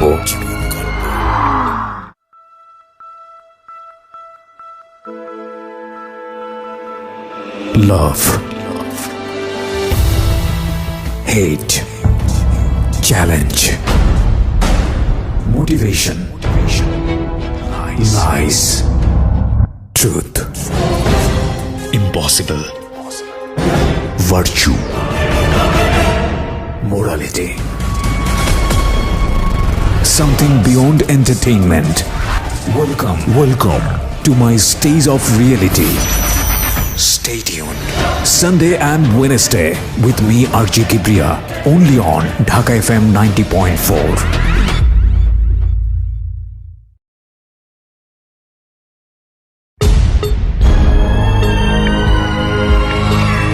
জীবন গল্প।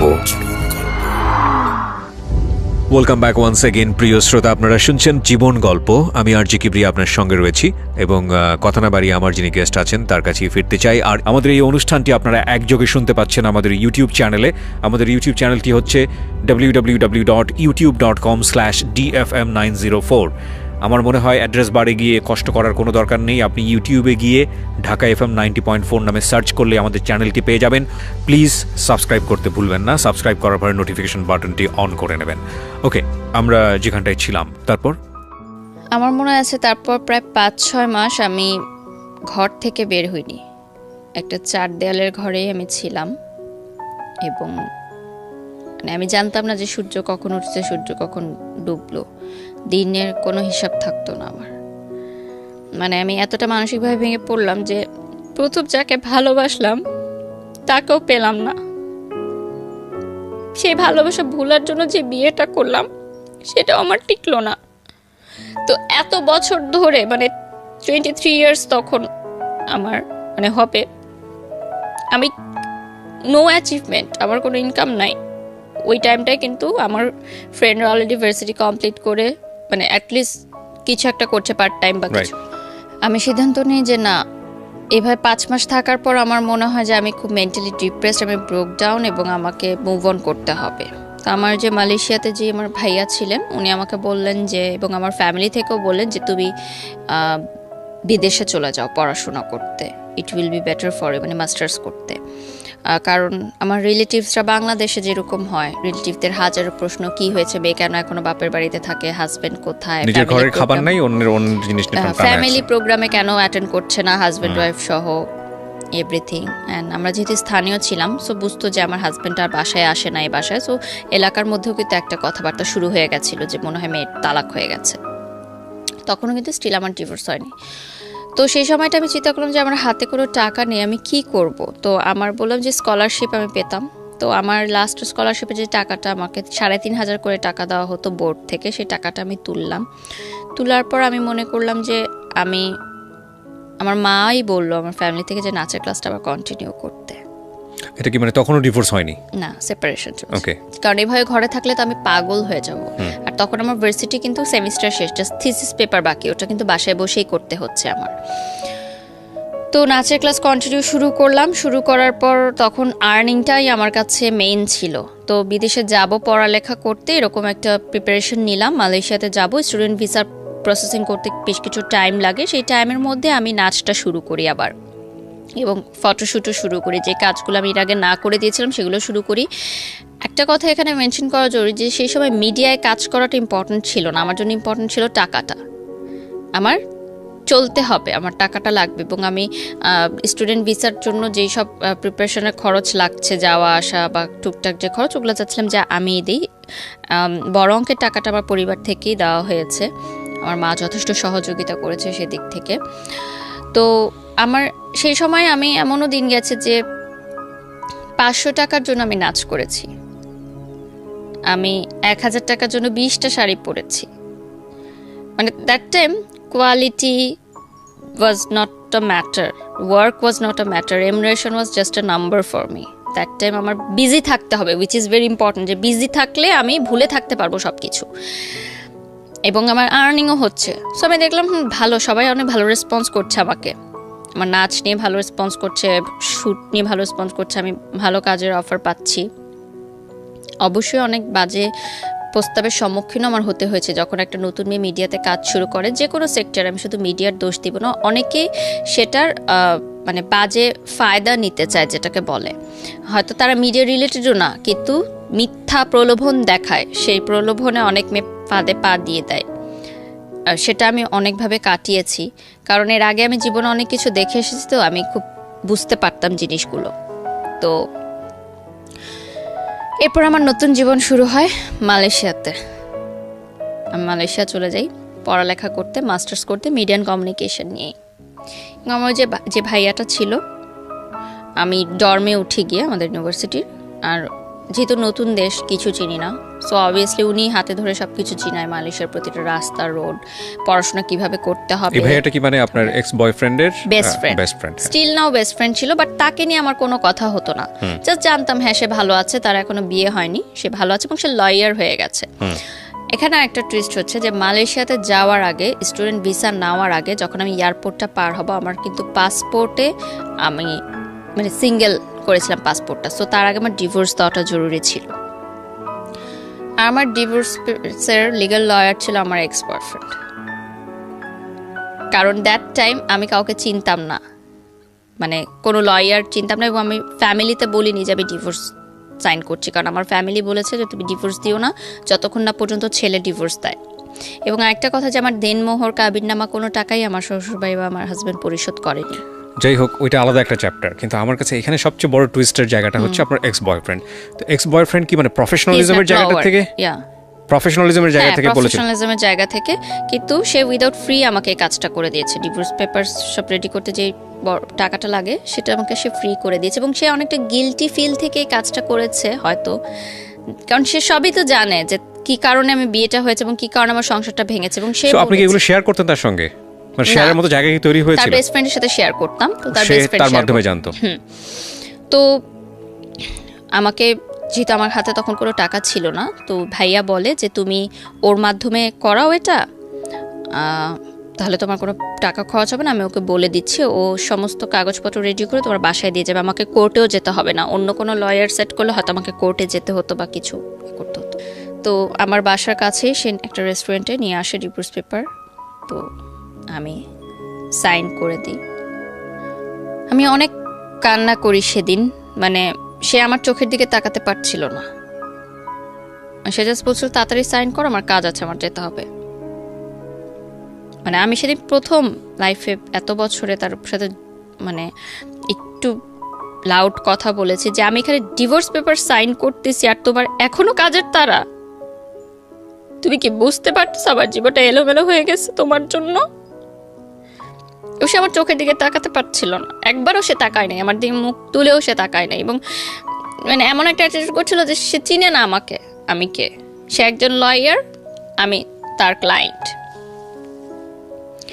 তো ডিভোর্স পেপার সাইন করার পর আমি মানে বাসার গেট পর্যন্ত ঢুকে আমাদের সিঁড়িঘর থেকে আবার দেখা যায় যে সিঁড়ি দিয়ে উপরে উঠছি কিনা। সিঁড়িঘরে একটা জানালা আছে, তো আমি জানালা দিয়ে দেখি সে নিচে দাঁড়িয়ে আছে দেখার জন্য যে সিঁড়ি দিয়ে উপরে উঠছি কিনা উপরে। তো উপরে উঠার পর আমি তাকে ফোন দিই, আমি কি ব্যাপার তুমি তাকিয়েছিলা কেন? কি আমি জাস্ট দেখতে চাচ্ছিলাম তুমি সেফলি ঘরে পৌঁছালো কিনা। মানে সেও বুঝেছে যে এই সিচুয়েশনটা যে একটা মেয়ের হচ্ছে সেটা সেই ঘটনা থেকেই। তখন আপনি তাকে লাভ করেন? লাভ করি, বাট মানে তখন এমন একটা ইয়া ছিল যে সে ফেরত আসলে আমি তাকে কখনো গ্রহণ করব না। বিশাল একটা অভিমান বা পর্দা তৈরি হয়ে গেছে যে এখন এত কিছু হয়ে গেছে, এখন তো আর পসিবল না। ভয়ঙ্কর রকমের একটা কষ্ট, ঘৃণা, হ্যাঁ স্টিল লাভ করতাম। আরো কষ্টটা ছিল যে যেই মেয়ের কারণে আমাকে ছেড়ে গেল সেই মেয়ের সাথে কেন তাহলে তুই থাকলি না। এটা তো খুশি হওয়ার কথা, হিউম্যান নেচার সেটাই বলে। এটা আমার কাছে বিষয়টা অন্য, যে আমার ভালোবাসার মানুষ যদি আরেকজনের সাথে হ্যাপি থাকে তাহলে আমি চলে যাব, সে হ্যাপি থাকুক। বাট সে যদি হ্যাপি না থাকতে পারে সেখানে আমার প্রবলেম, যে তাহলে তুই আমাকে ছাড়লি কেন। মানে আমি এভাবে চিন্তা করি। তো যাই হোক, আমার মালয়েশিয়াতে নতুন লাইফ শুরু হয় ডিভোর্স দেওয়ার পর, এবং এরকম একটা লাইফ আমি কখনো দেখিনি। আমার প্রথম প্লেনে ওঠা, প্রথম বিদেশে যাওয়া, প্রথম সবকিছু দেখা। By the way, plane journey is very boring. আমি আমার ওঠার আগ পর্যন্ত আমি মানুষকে জিজ্ঞেস করতাম যে প্লেনে উঠছেন কেমন লাগছে, উঠছেন? খুবই বোরিং একটা জার্নি, এ ব্যাপারে কোনো সন্দেহ নাই। এর চেয়ে ভ্যানে চড়া অনেক ভালো, 4-5টা দেখা যায় অ্যাটলিস্ট। ওকে, যাই হোক।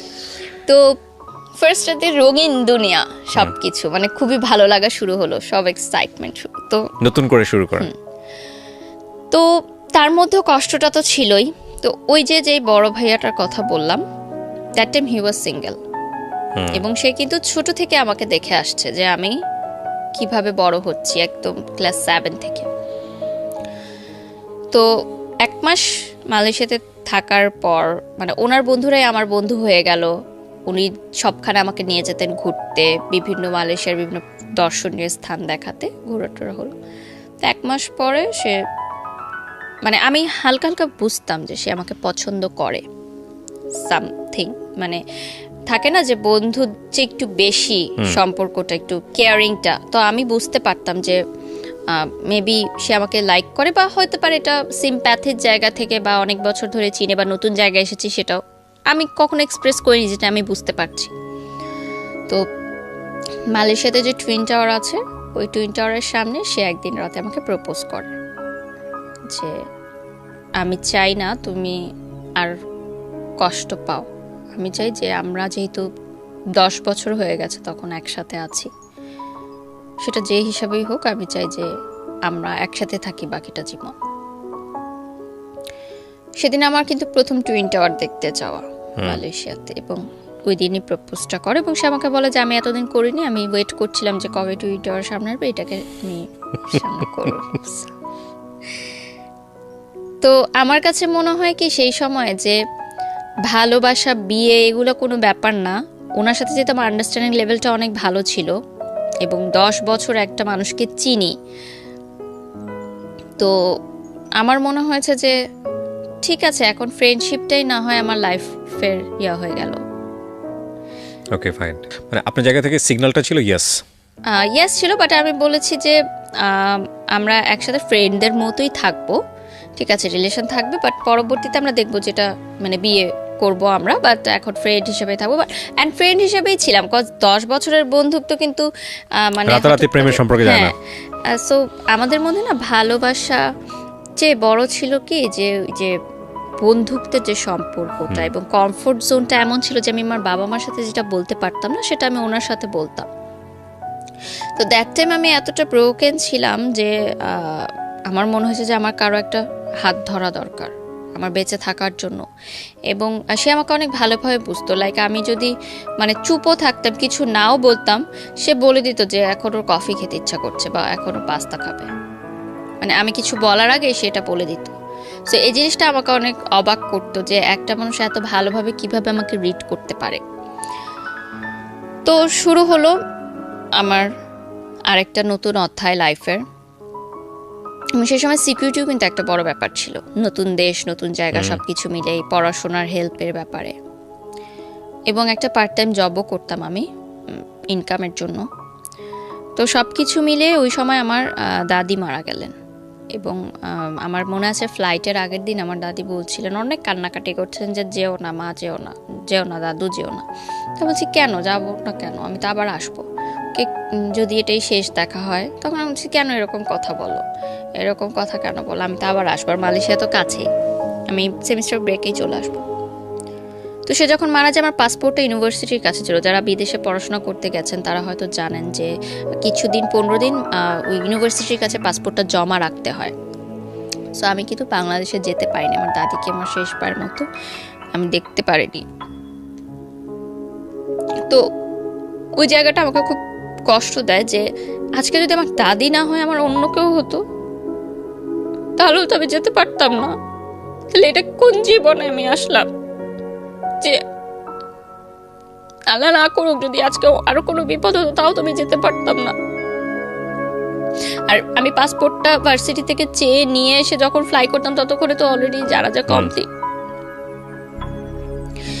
তো যাই হোক, এই ধাক্কাটা খাওয়ার পর আমি পড়াশোনাও তেমন কিছু বুঝতে পারছিলাম না যে কি হচ্ছিল, কারণ পড়াশোনার পর একটা অনেক ব্রেকডাউন ছিল। তো আমার মানে আমার না মাথায় কিছু ঢুকছিল না পড়াশোনাটা আসলে। আর ওখানে তো ল্যাঙ্গুয়েজও একটু প্রবলেম হতো। আমার মালাই ইউনিভার্সিটি মানে যেটা ছিল ওখানে মালয় ভাষাটাই, ইংলিশটাই বলতো, বাট একটু মালয় অ্যাকসেন্টে বলতাম, ইংলিশটাও তো ভালো বুঝতাম না। এবং আমাদের দেশের সাথে ওই দেশের পড়াশোনার ডিফারেন্সটা অনেক হিউজ। যারা গ্র্যাজুয়েশন কমপ্লিট করে বাইরের দেশে মাস্টার্স করে তাদের জন্য একটু ইজি হয়, বাট যারা দেশ থেকে গ্র্যাজুয়েশন করে যায় তাদের কিন্তু অনেক বড় একটা ধাক্কা খেতে হয়। যারা আমার সাথে দেখছে যারা হয়তো রিলেট করতে পারবে, যাদের স্টাডি এক্সপিরিয়েন্স আছে। তো আমি ওই ধাক্কাটা খাই অনেক বড়। এবং ওখানে গিয়ে দেখি যে পড়াশোনাটা অনেক ম্যাথস, অনেক হিউজ, এবং নিজেকেই সব কিছু করতে হবে। টিচার তোমাকে এসে পড়িয়ে দিবে না। প্রাইভেট ভার্সিটিতে কি হতো, টিচাররা তোমাকে এসে পড়িয়ে দিত, কয়েকটা স্লাইড নাও, পড়ো, এটাই এক্সাম হবে। ওরকম ছিল না, ওখানে ওপেন বুক এক্সাম হতো। I was like totally blank. এবং আমি এতটা মেন্টালি শকড ছিলাম সব কিছু নিয়ে যে পড়াটা মাথায় ঢুকছিলই না আমার কোনোভাবে। মানে আমি রাতে চিৎকার করে কাঁদতাম যে আমি পড়তে চাই না। এবং life was so lonely there, you know, family নাই। আমি খুব ঘর কোনো মেয়ে ছিলাম, ডর্মে ছিলাম, খাবারের বুঝতাম না কি খাবার অর্ডার করতাম, মানে টেস্ট নাই, আবার চেঞ্জ করতাম, আবার অর্ডার করতাম। মানে এগুলো আমার মাথায় এতটা বেশি প্রেশার নিচ্ছিল যে আমি আর নিতে পারছিলাম না। আমি একটা বাচ্চাদের হোস্টেলে চাকরি করতাম, ওখানে বাচ্চাদের দেখাশোনা করার জন্য ছোট ছোট 2 মাস করেছি। তারপর সেটাও আমি আর কন্টিনিউ করতে পারিনি। আমার কোনো কিছুতে আমার মন বসছিল না টোটালি রূপে। সো আমার তখন প্রেজেন্ট যে বয়ফ্রেন্ড ছিলেন, ও বলল যে তুমি একটু বাংলাদেশে যাও। বয়ফ্রেন্ড বলতে আলটিমেটলি ফ্রেন্ড, বন্ধু। বাংলাদেশে যাও, একটু ব্রেক নাও, ইউ নিড আ ব্রেক, এবং তুমি একটু কাউন্সিলিং করাও। সেই সময় আমি বাংলাদেশে এসে প্রাভা হেলথ কেয়ার সেন্টারে 1 মাস আমি কাউন্সিলিং করাই। তো বাংলাদেশে আসার পর আমি মিডিয়াতেও কাজ করা শুরু করি এবং ট্রিটমেন্ট নেওয়ার পর একটু ঠিক আছে সুস্থ হই। তো যেটা হয় যে আমি বলি যে ঠিক আছে এখন আমি আর মালয়েশিয়া ফেরত যেতে চাই না, আমি মাস্টার্স ড্রপ আউট, মাস্টার্স করতে চাই না, আর আমি পড়াশোনা করতে চাই না, আমি লাইফে সেটেলমেন্ট চাই। এবং আমি আমার ফ্যামিলি থেকে বলে যে স্বাভাবিকভাবেই তখন যে বয়সটা আমার ছিল, মানে 25-এর আগে বলছি, যে 24 বছরের কথা বলছি, মানে 1 বছর বা তার 1.5 বছর আগের কথা। আমি বলি যে আমি কমিটমেন্ট চাই, বাসায় বলো বিয়ের জন্য, কারণ আমি চাই না যে সেকেন্ড টাইম আমার বিয়ে নিয়ে কোনো প্রবলেম হবে। যদি বিয়ে পর্যন্ত না আগায় আমি কন্টিনিউ করব না, এরকম আমার একটা থিঙ্কিং ছিল।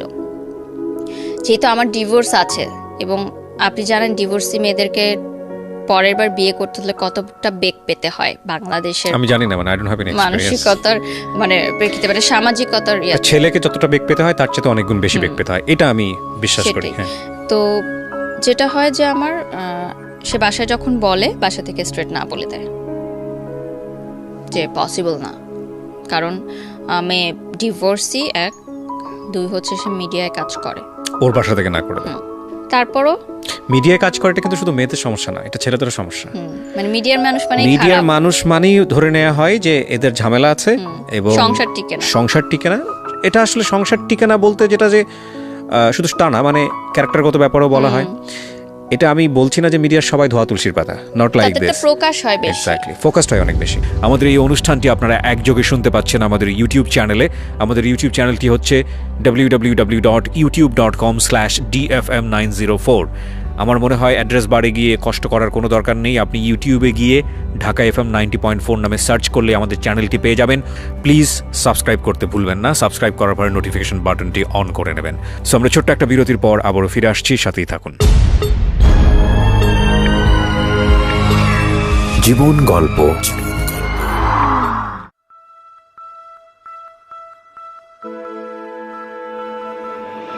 Love, hate, challenge, motivation, lies, truth, impossible, virtue, morality. Something beyond entertainment. Welcome to my stage of reality. Stay tuned. Sunday and Wednesday with me RJ Kibriya, only on Dhaka FM 90.4.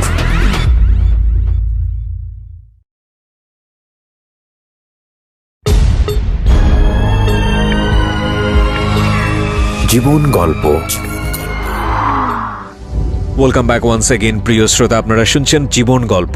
আমি আরজি কিবরিয়া আপনার সঙ্গে রয়েছি এবং কথা না বাড়িয়ে আমার যিনি গেস্ট আছেন তার কাছেই ফিরতে চাই। আর আমাদের এই অনুষ্ঠানটি আপনারা একযোগে শুনতে পাচ্ছেন আমাদের ইউটিউব চ্যানেলে।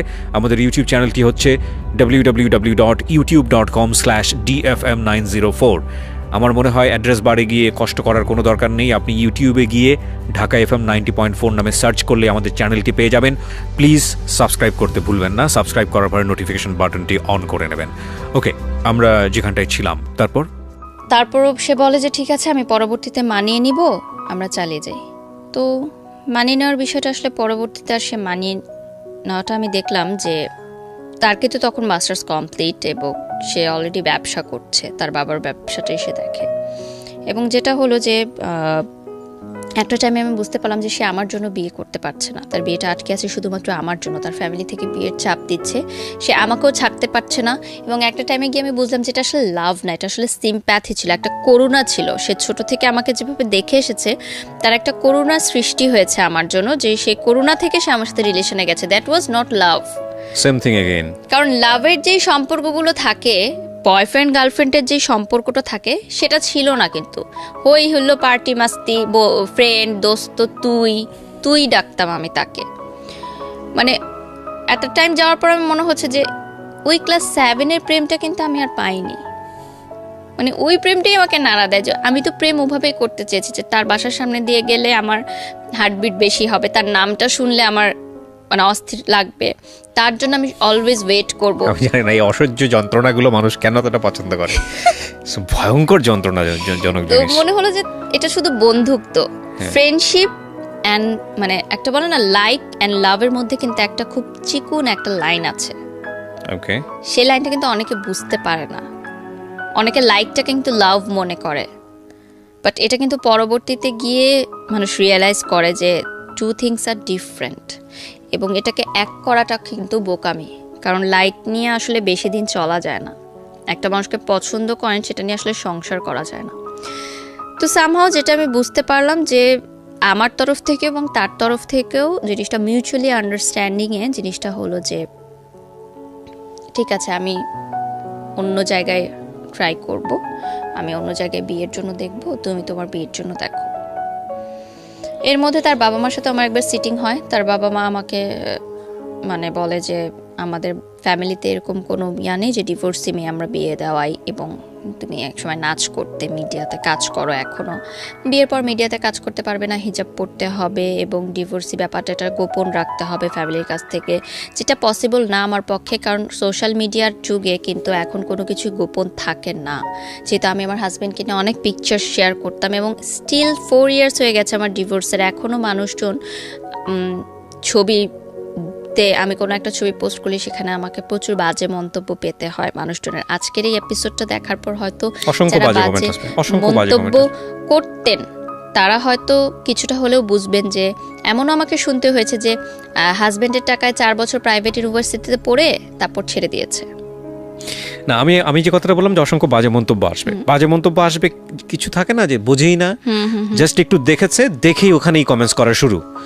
মানে ফেসবুকটা হয়ে গেছে কিছু কিছু মানুষের জন্য, কিছু না অনেক মানুষের জন্য আমি বলবো, ইটস হিউজ গ্রুপ। সোশ্যাল বুলিংটা বন্ধ করা, social bullying and it's like মানে নিজের যত রকমের প্যাম্পার্ড অবস্থা আছে, যত রকমের ফ্রাস্ট্রেশন আছে সেটা উগরে দেওয়ার জায়গা হচ্ছে ফেসবুক। এবং যখন আমার রিলেশন হলো, আমার আগের হাজবেন্ডের ছবিগুলো কিন্তু তাকে ইনবক্স করতো দুনিয়ার মানুষ, চেনে না বলতে যে আপনি কি জানেন ওনার এর আগে বিয়ে ছিল, এই দেখেন ওনার হাজবেন্ডের ছবি ভিডিও সহ।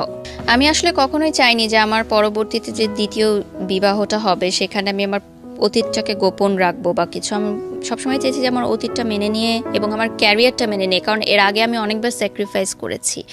সো এইবারও আমি চাইনি যে আমার স্যাক্রিফাইসটা হোক, কারণ আমি দেখেছি যে এই যে কালচারাল অ্যাক্টিভিটিস যে আমি শিখেছি ওইটার জন্যই কিন্তু আজকে আমি দাঁড়িয়ে আছি নিজের পায়ে, আমি 2 টাকা ইনকাম করতে পারছি। কারণ সেই সময় গ্র্যাজুয়েশন পাশ করে কেউ আমাকে চাকরি দিত না, এই দুনিয়াতে চাকরির বাজারটা এরকম যে এত সহজ না। আপনি কি করলেন ওই সময় যখন আপনারা ডিসিশন নিয়ে ফেললেন দুইজন মিলে যে ঠিক আছে তুমি তোমার মতো ডিসিশন, আমি আমার মতো, দ্যাট মোমেন্টটা এসে কি আপনি কোথাও জয়েন করলেন? মানে আপনি তো এখন কোথায় একটা টেলিভিশন চ্যানেলে, দুটো টেলিভিশন চ্যানেলে এখন প্রেজেন্টার হিসেবে, দুটো টেলিভিশন চ্যানেলে, আচ্ছা, এবং আমি প্রফেশনালি মিডিয়াতে কাজ করছেন এবং আমার এখন মান্থলি ইনকাম আলহামদুলিল্লাহ অনেক ভালো, যেটা আমি এবং আমার ফ্যামিলি সাপোর্ট করতে পারি। ও ওয়াও, জোস। তো আপনি বেসিক্যালি মডেলিং করছেন? জি। তারপরে হচ্ছে নাচ করছেন এবং প্রেজেন্টেশনে আছেন, লটস অফ জব। সো এটা নিজেকে সার্ভাইভ করার জন্য enough, I think. So fully media professional. G, media কর্মী হিসেবেই আছি, যেহেতু আমি মাস্টার্স ড্রপ আউট, সো আমার মাস্টার্স করার সুযোগ হয়নি। এবং এই ডিসিশন নেওয়ার পর আমি বেশ কয়েকটা জায়গায় বিয়ের জন্য বলেছি আমার ফ্যামিলিগতভাবে, বা আমি সবাই ছবি দেখে খুব আগ্রহ দেখায়, আমার খুব সুন্দর দেখতে, ঠিক আছে। যখন শুনে যে ডিভোর্সড এবং নাচ করে, নাই ডিভোর্স পর্যন্ত শুনে, নাচটা শুনে না, প্রফেশনটা তো পরে, যখনই আমার ফ্যামিলি থেকে বলে বা আমি বলি আর কোনো রেসপন্স দেয় না।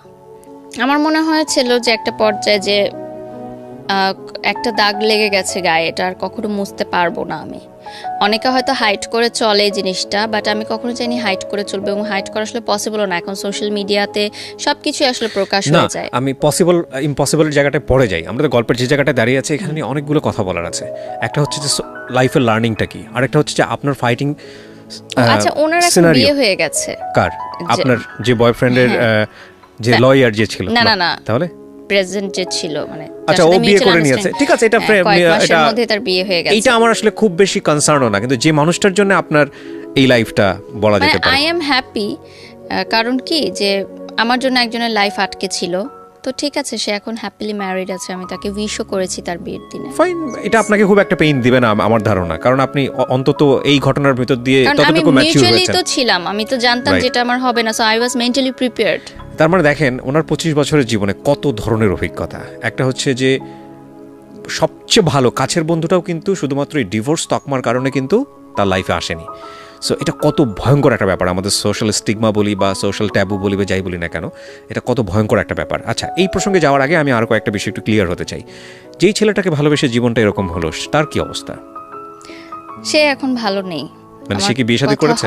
না, তার কোনো রিলেশনই হচ্ছে না এখন টোটালি। সে খুবই একাকিত্ব আছে এবং তার মানে প্রফেশনেও সে ভালো করতে পারছে না, এবং সে আমাকে কয়েকদিন আগে ফোন করে বলেছে যে আমার অভিশাপের কারণে নাকি তার জীবনটা এমন হয়েছে। No, we are kidding, boss. No, it's okay. সে অনেক ভালো করবে, cause আমি সবসময় দোয়া করি। কারণটা হচ্ছে কি, ওই সময়টা বা ওই বয়সটা আসলে জাজমেন্টে যাওয়ার বয়স না, এবং কিন্তু সে কিন্তু সবচেয়ে ভালো রোলটা প্লে করেছে আপনার যখন সংসারটা হয়েছে তখন, আমি মনে করি। কজ ওই সময়টাতে সে আপনাকে যদি ইমোশনালি, যেটা আপনি বলেছেন, ইমোশনালি ব্ল্যাকমেইল করতো, ডেফিনেটলি চলে যেতেন। এবং আমার ধারণা আপনার গল্প শুনে যে ও যদি এসে এখনও আপনার সামনে দাঁড়ায়, আপনি ঠিক থাকতে পারবেন না। পারবো না, পারবেন না, ডেফিনেটলি পারবেন না। জীবনে কিছু লাভ থাকে, সবারই থাকে কম বেশি এইরকম দুই একটা লাভ, এইটা ইজ কোয়াইট এক্সেপশনাল। তবে আমি আপনার সাথে ওই জায়গাটায় দ্বিমত পোষণ করি যে এই ধরনের মানুষরা জীবনে এসে সংসার জীবনে কতটুকু সুখী হয় আমি জানি না। তবে এটা যদি এরকম হতো যে এই ভালোবাসার জায়গাটা সারা জীবন শ্রদ্ধার জায়গাতেই আছে, এই ভালোবাসার জায়গাটা সারাটা জীবন এক্সপেক্টের জায়গাতেই আছে, কিন্তু জীবনে কোনো ক্ষতি করেনি, অদ্ভুত সুন্দর একটা জায়গাতে আছে, রেসপেক্টের জায়গাতে আছে, তাহলে একটা অনবদ্য সুন্দর একটা গল্প হতে পারতো। কিন্তু এটা আপনার এই ম্যাচিউর বয়সে আসার কারণে জীবনটা যেটা হয়েছে, এবং যে সবচেয়ে বড় ক্ষতিটা হচ্ছে এডুকেশন। তবুও আপনি দাঁড়িয়ে গেছেন আমি বলবো, কারণ আপনার ফ্যামিলি সাপোর্ট এবং আপনার সেই এডুকেশনাল স্পৃহা ছিল বলে আপনি দাঁড়িয়েছেন। কিন্তু আপনার এই একই কেসে পড়ে বাংলাদেশের অনেক মেয়ে আছে যাদের জীবনটা একেবারে শেষ হয়ে যায়, বুঝে সহ্য করছে, শুধু সহ্য না, শেষ হয়ে যায়। এবং ওই যে ফাঁসির রশির কথা বলছিলেন না, অনেকে ঝুলেও পড়ে। আরেকটা কথা হচ্ছে যে ওই যে বেবির যে কথাটা বললাম, অনেকে কিন্তু বাচ্চার কারণেও আসতে পারে না। অনেকে মানে আমি মনে করি যে যা হয় ভালোর জন্যই কিন্তু হয়। যে 10 বছর পর আমি বুঝছি যে সেই বাচ্চাটা যদি আমি তখন নিতাম, সামহাও যদি আসতো, তাহলে কি হতো আমার এখন অবস্থা, আমি সেটা আসলে চিন্তা করে ঘুমাতে পারি না। আপনাকে আমি শেষ বেলাতে যে প্রশ্নটা করতে চাই, এই গল্পটা আজকে আপনি কেন বললেন, মানে এই লাখ লাখ মানুষের সামনে? প্রথম পয়েন্ট যেটা, যে একটা মেয়ের কখনোই আরেকজনের উপর নির্ভরশীল হওয়া উচিত নয়। ফার্স্ট অফ অল তাকে এডুকেশনের দিক থেকে তাকে প্রচুর এগিয়ে যেতে হবে, যেটা আমি এখন প্রিপারেশন নিচ্ছি, আমি মাস্টার্স করবো ইন ফিউচার, যেটা আমার হয়নি করা। এবং ফাইন্যান্সিয়াল সাপোর্টটা নিজেরটা দিতে হবে, তাহলে যে কোনো ডিসিশন নেওয়াটা সহজ হবে।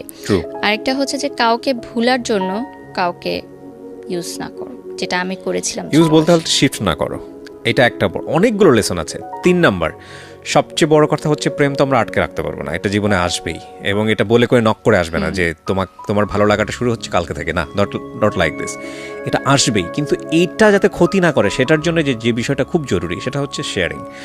আপনার ফ্যামিলিতে যদি আপনি ছেলেটাকে নিয়ে শেয়ার করতে পারতেন, বা আপনার যদি কিছু ক্লোজ ফ্রেন্ড থাকতো যাদের সঙ্গে যদি আপনি বিষয়টা শেয়ার করতে পারতেন, তাহলে আপনার ভেতরের যেই জমাট মানে ফিলিংসটা বা মানে ক্ষতি করার মতো ফিলিংসটা, এটা কিছুটা হলো মিটিগেট করা যেত। সো আমি মনে করি যে ক্লাস 5-এ ক্লাস 6-এ প্রেম চলে আসা এটা অস্বাভাবিক কিছু না, কিন্তু এটাকে দমানোর জন্য যে পদ্ধতি অবলম্বন করা হয়, ভালো করে কাউন্সিলিং না করে, না বুঝিয়ে যে বাবা এখনই বয়স হয়নি, বাবা এটা এই জিনিসটা না, এটা এরকম না, বা যে জীবন পদ্ধতির মধ্য দিয়ে আমরা তাদেরকে সন্তানদেরকে বড় করছি সেখানে জীবন পদ্ধতির মধ্যে পরিবর্তন না নিয়ে আসা, এই বিষয়গুলা অনেক বেশি হ্যাম্পার করে। তো সেক্ষেত্রে আমি আপনার ফ্যামিলির রোলটাকেও ছোটো করে দেখতে চাই না, আমি মনে করি ফ্যামিলিরও একটা অনেক বড় ভূমিকা এখানে আছে।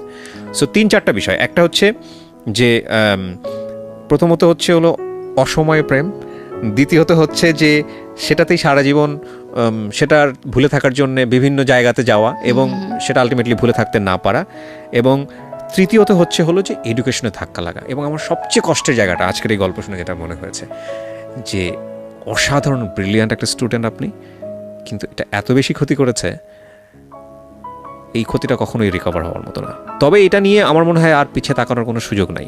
সো আপনি কি চিন্তা করছেন, ভবিষ্যৎ চিন্তা কি এটাই, আপনি পুরোপুরি মিডিয়াতেই থাকবেন এরকমই কোনো চিন্তা? মিডিয়া কর্মী হিসেবে কাজ করব, যেহেতু আমার মানে দুঃখের সময় এটা আমাকে মানে দাঁড় করিয়েছে, আমি কখনো এটাকে ছাড়বো না। দর্শক যতদিন আমাকে গ্রহণ করে আমি কাজ করবো, এবং আমার কাজ করতে ভালো লাগে এখন। এবং এখন যেটা চাই যে কেউ মানে মনে হয় যে একটা সময় আমি টাকার জন্য এখানে কাজ করতাম, ডেডিকেশন দিয়ে কাজ করতাম না, প্যাশনের জায়গাটা আমার ছিল না। বাট এখন আমার মনে হয়েছে যে এখন আমি এটাকে মানে প্যাশন হিসেবে ডেডিকেশন দিয়ে কাজ করব। ডেফিনেটলি আমরা গুড উইশ করি। বারিশ, আপনার বারিশ না বারিশা? বারিশা, বাট মিডিয়াতে সবাই ছোট করে ডাকতে ডাকতে বারিশ হয়ে গেছে। আচ্ছা, বারিশা মানে তো বৃষ্টি, বারিশ মানেও বৃষ্টি, সমুদ্র। ও আচ্ছা, তাহলে বারিশাটাই বলি। সো এটা একটা ভালো বিগিনিং আমি মনে করি। তবে এটা ঠিক শেষবেলাতে এসে আমরা তো সমাজটাকে রাতারাতি পরিবর্তন করতে পারবো না, তবে আমাদের এই সমাজটাও একসময় পরিবর্তন হবে। তবে কোনো সমাজে আসলে সমস্যা বিবর্জিত সমাজ না। আমরা ইউরোপ বা ওয়েস্টার্ন কান্ট্রিতে মনে করি যেগুলো কোনো ব্যাপার না, কিন্তু ওখানে গিয়ে দেখেন ওখানকার সোশ্যাল প্রবলেমগুলো আরও হয়তো বা জটিল। তো এটা আমাদের সমাজে হয়তো এগুলো পরিবর্তন আসবে একটা সময়, এটা আমরা বিশ্বাস করি। তবে এটা ঠিক আমি আমার জায়গা থেকে যেটা মনে করি, যে জীবন যত বেশি অভিজ্ঞতাপূর্ণ সেই জীবন তত বেশি রেসপেক্টেড। আপনি আপনার এই 25 বছরের জীবনে যে অভিজ্ঞতাগুলো পেয়েছেন সেগুলো আপনার নেক্সট 25 ইয়ার্সকে সুন্দর করে দিতে পারে যদি আপনি সেই অভিজ্ঞতাগুলোকে কাজে লাগান। এবং আমি এটাও বিশ্বাস করি যে আপনি আপনার 25 বছরের জীবনের অভিজ্ঞতা যা আপনি আজকে এখানে শেয়ার করলেন, আমাদের সমাজে অনেক মেয়ে এতটা সাহস দেখাবে না, আপনি ডেফিনেটলি সেখানে অনেক ব্রাভো একটা রোল দেখিয়েছেন এবং সেটা অনেক মেয়েকেই সুন্দর পথ দেখাবে, সঠিক পথ দেখাবে। এবং শুধু মেয়ে না, আমি মনে করি পরিবারকেও অনেক সময় সুন্দর পথ দেখাবে যে একটা মেয়েকে কীভাবে বড় করতে হয়। Thank you so much. আমি অনেক বেশি অনার ফিল করছি যে আপনি আমাকে নক দিয়েছেন ইনফ্যাক্ট ফেসবুকে গল্পটা বলার জন্যে, যে আপনি নক দিয়েছেন। এবং আফটার তো করোনা না, আসলে করোনার যে ব্রেক, সেই ব্রেকের পরে এত চমৎকার এত সুন্দর একটা গল্প দিয়ে আমি জীবন গল্পটা আবার শুরু করতে পারলাম। নিজেকে অনেক মানে ভালো লাগছে, ভালো ফিল হচ্ছে যে আমি গল্পটা সবার সাথে শেয়ার করতে পেরেছি। অ্যাটলিস্ট যে অজানা তথ্যগুলো ছিল এবং মানুষ যে অনেক ধরনের কথা বলতো আমাকে নিয়ে, সবাইকে তো আসলে এত ডিটেলসে বলা পসিবল না। সো আজকের এই অনুষ্ঠানের মাধ্যমে হয়তো তারা বুঝতে পারবে যে আমি মানে কেন আজকে এই জায়গাটায়। অনেকেই বলে যে ডিভোর্স দেওয়ার পর মিডিয়ায় কাজ করা শুরু করেছে, বাট বিষয়টা তো আসলে সেরকম ছিল না। বিষয়টা কোনো মেয়েই কখনো স্বপ্ন দেখে না যে তার মানে সাজানো সুখের সংসারটা ভেঙে যাবে। Right right true. এবং আমি মনে করি বলা উচিত, যারা যত বেশি এই বিষয়গুলো স্পিক আউট হবে, যত বেশি এই বিষয়গুলো মিডিয়াতে আসবে, যত বেশি এই বিষয়গুলো মানুষের সামনে আসবে, তত বেশি মানুষের চিন্তার জায়গাগুলো ওপেন হবে। মুখ বুজে সহ্য করার দিন আসলে নেই। সো থ্যাংক ইউ আবারও আপনাকে আমাদের এই অনুষ্ঠানে আসার জন্য। অনেক ভালো থাকবেন আপনি। ধন্যবাদ। ধন্যবাদ। পশুপক্ষী, ছোটদের মহাভারত প্রভৃতি। যোগেন্দ্রনাথ সরকার 1935 খ্রিস্টাব্দে মৃত্যুবরণ করেন।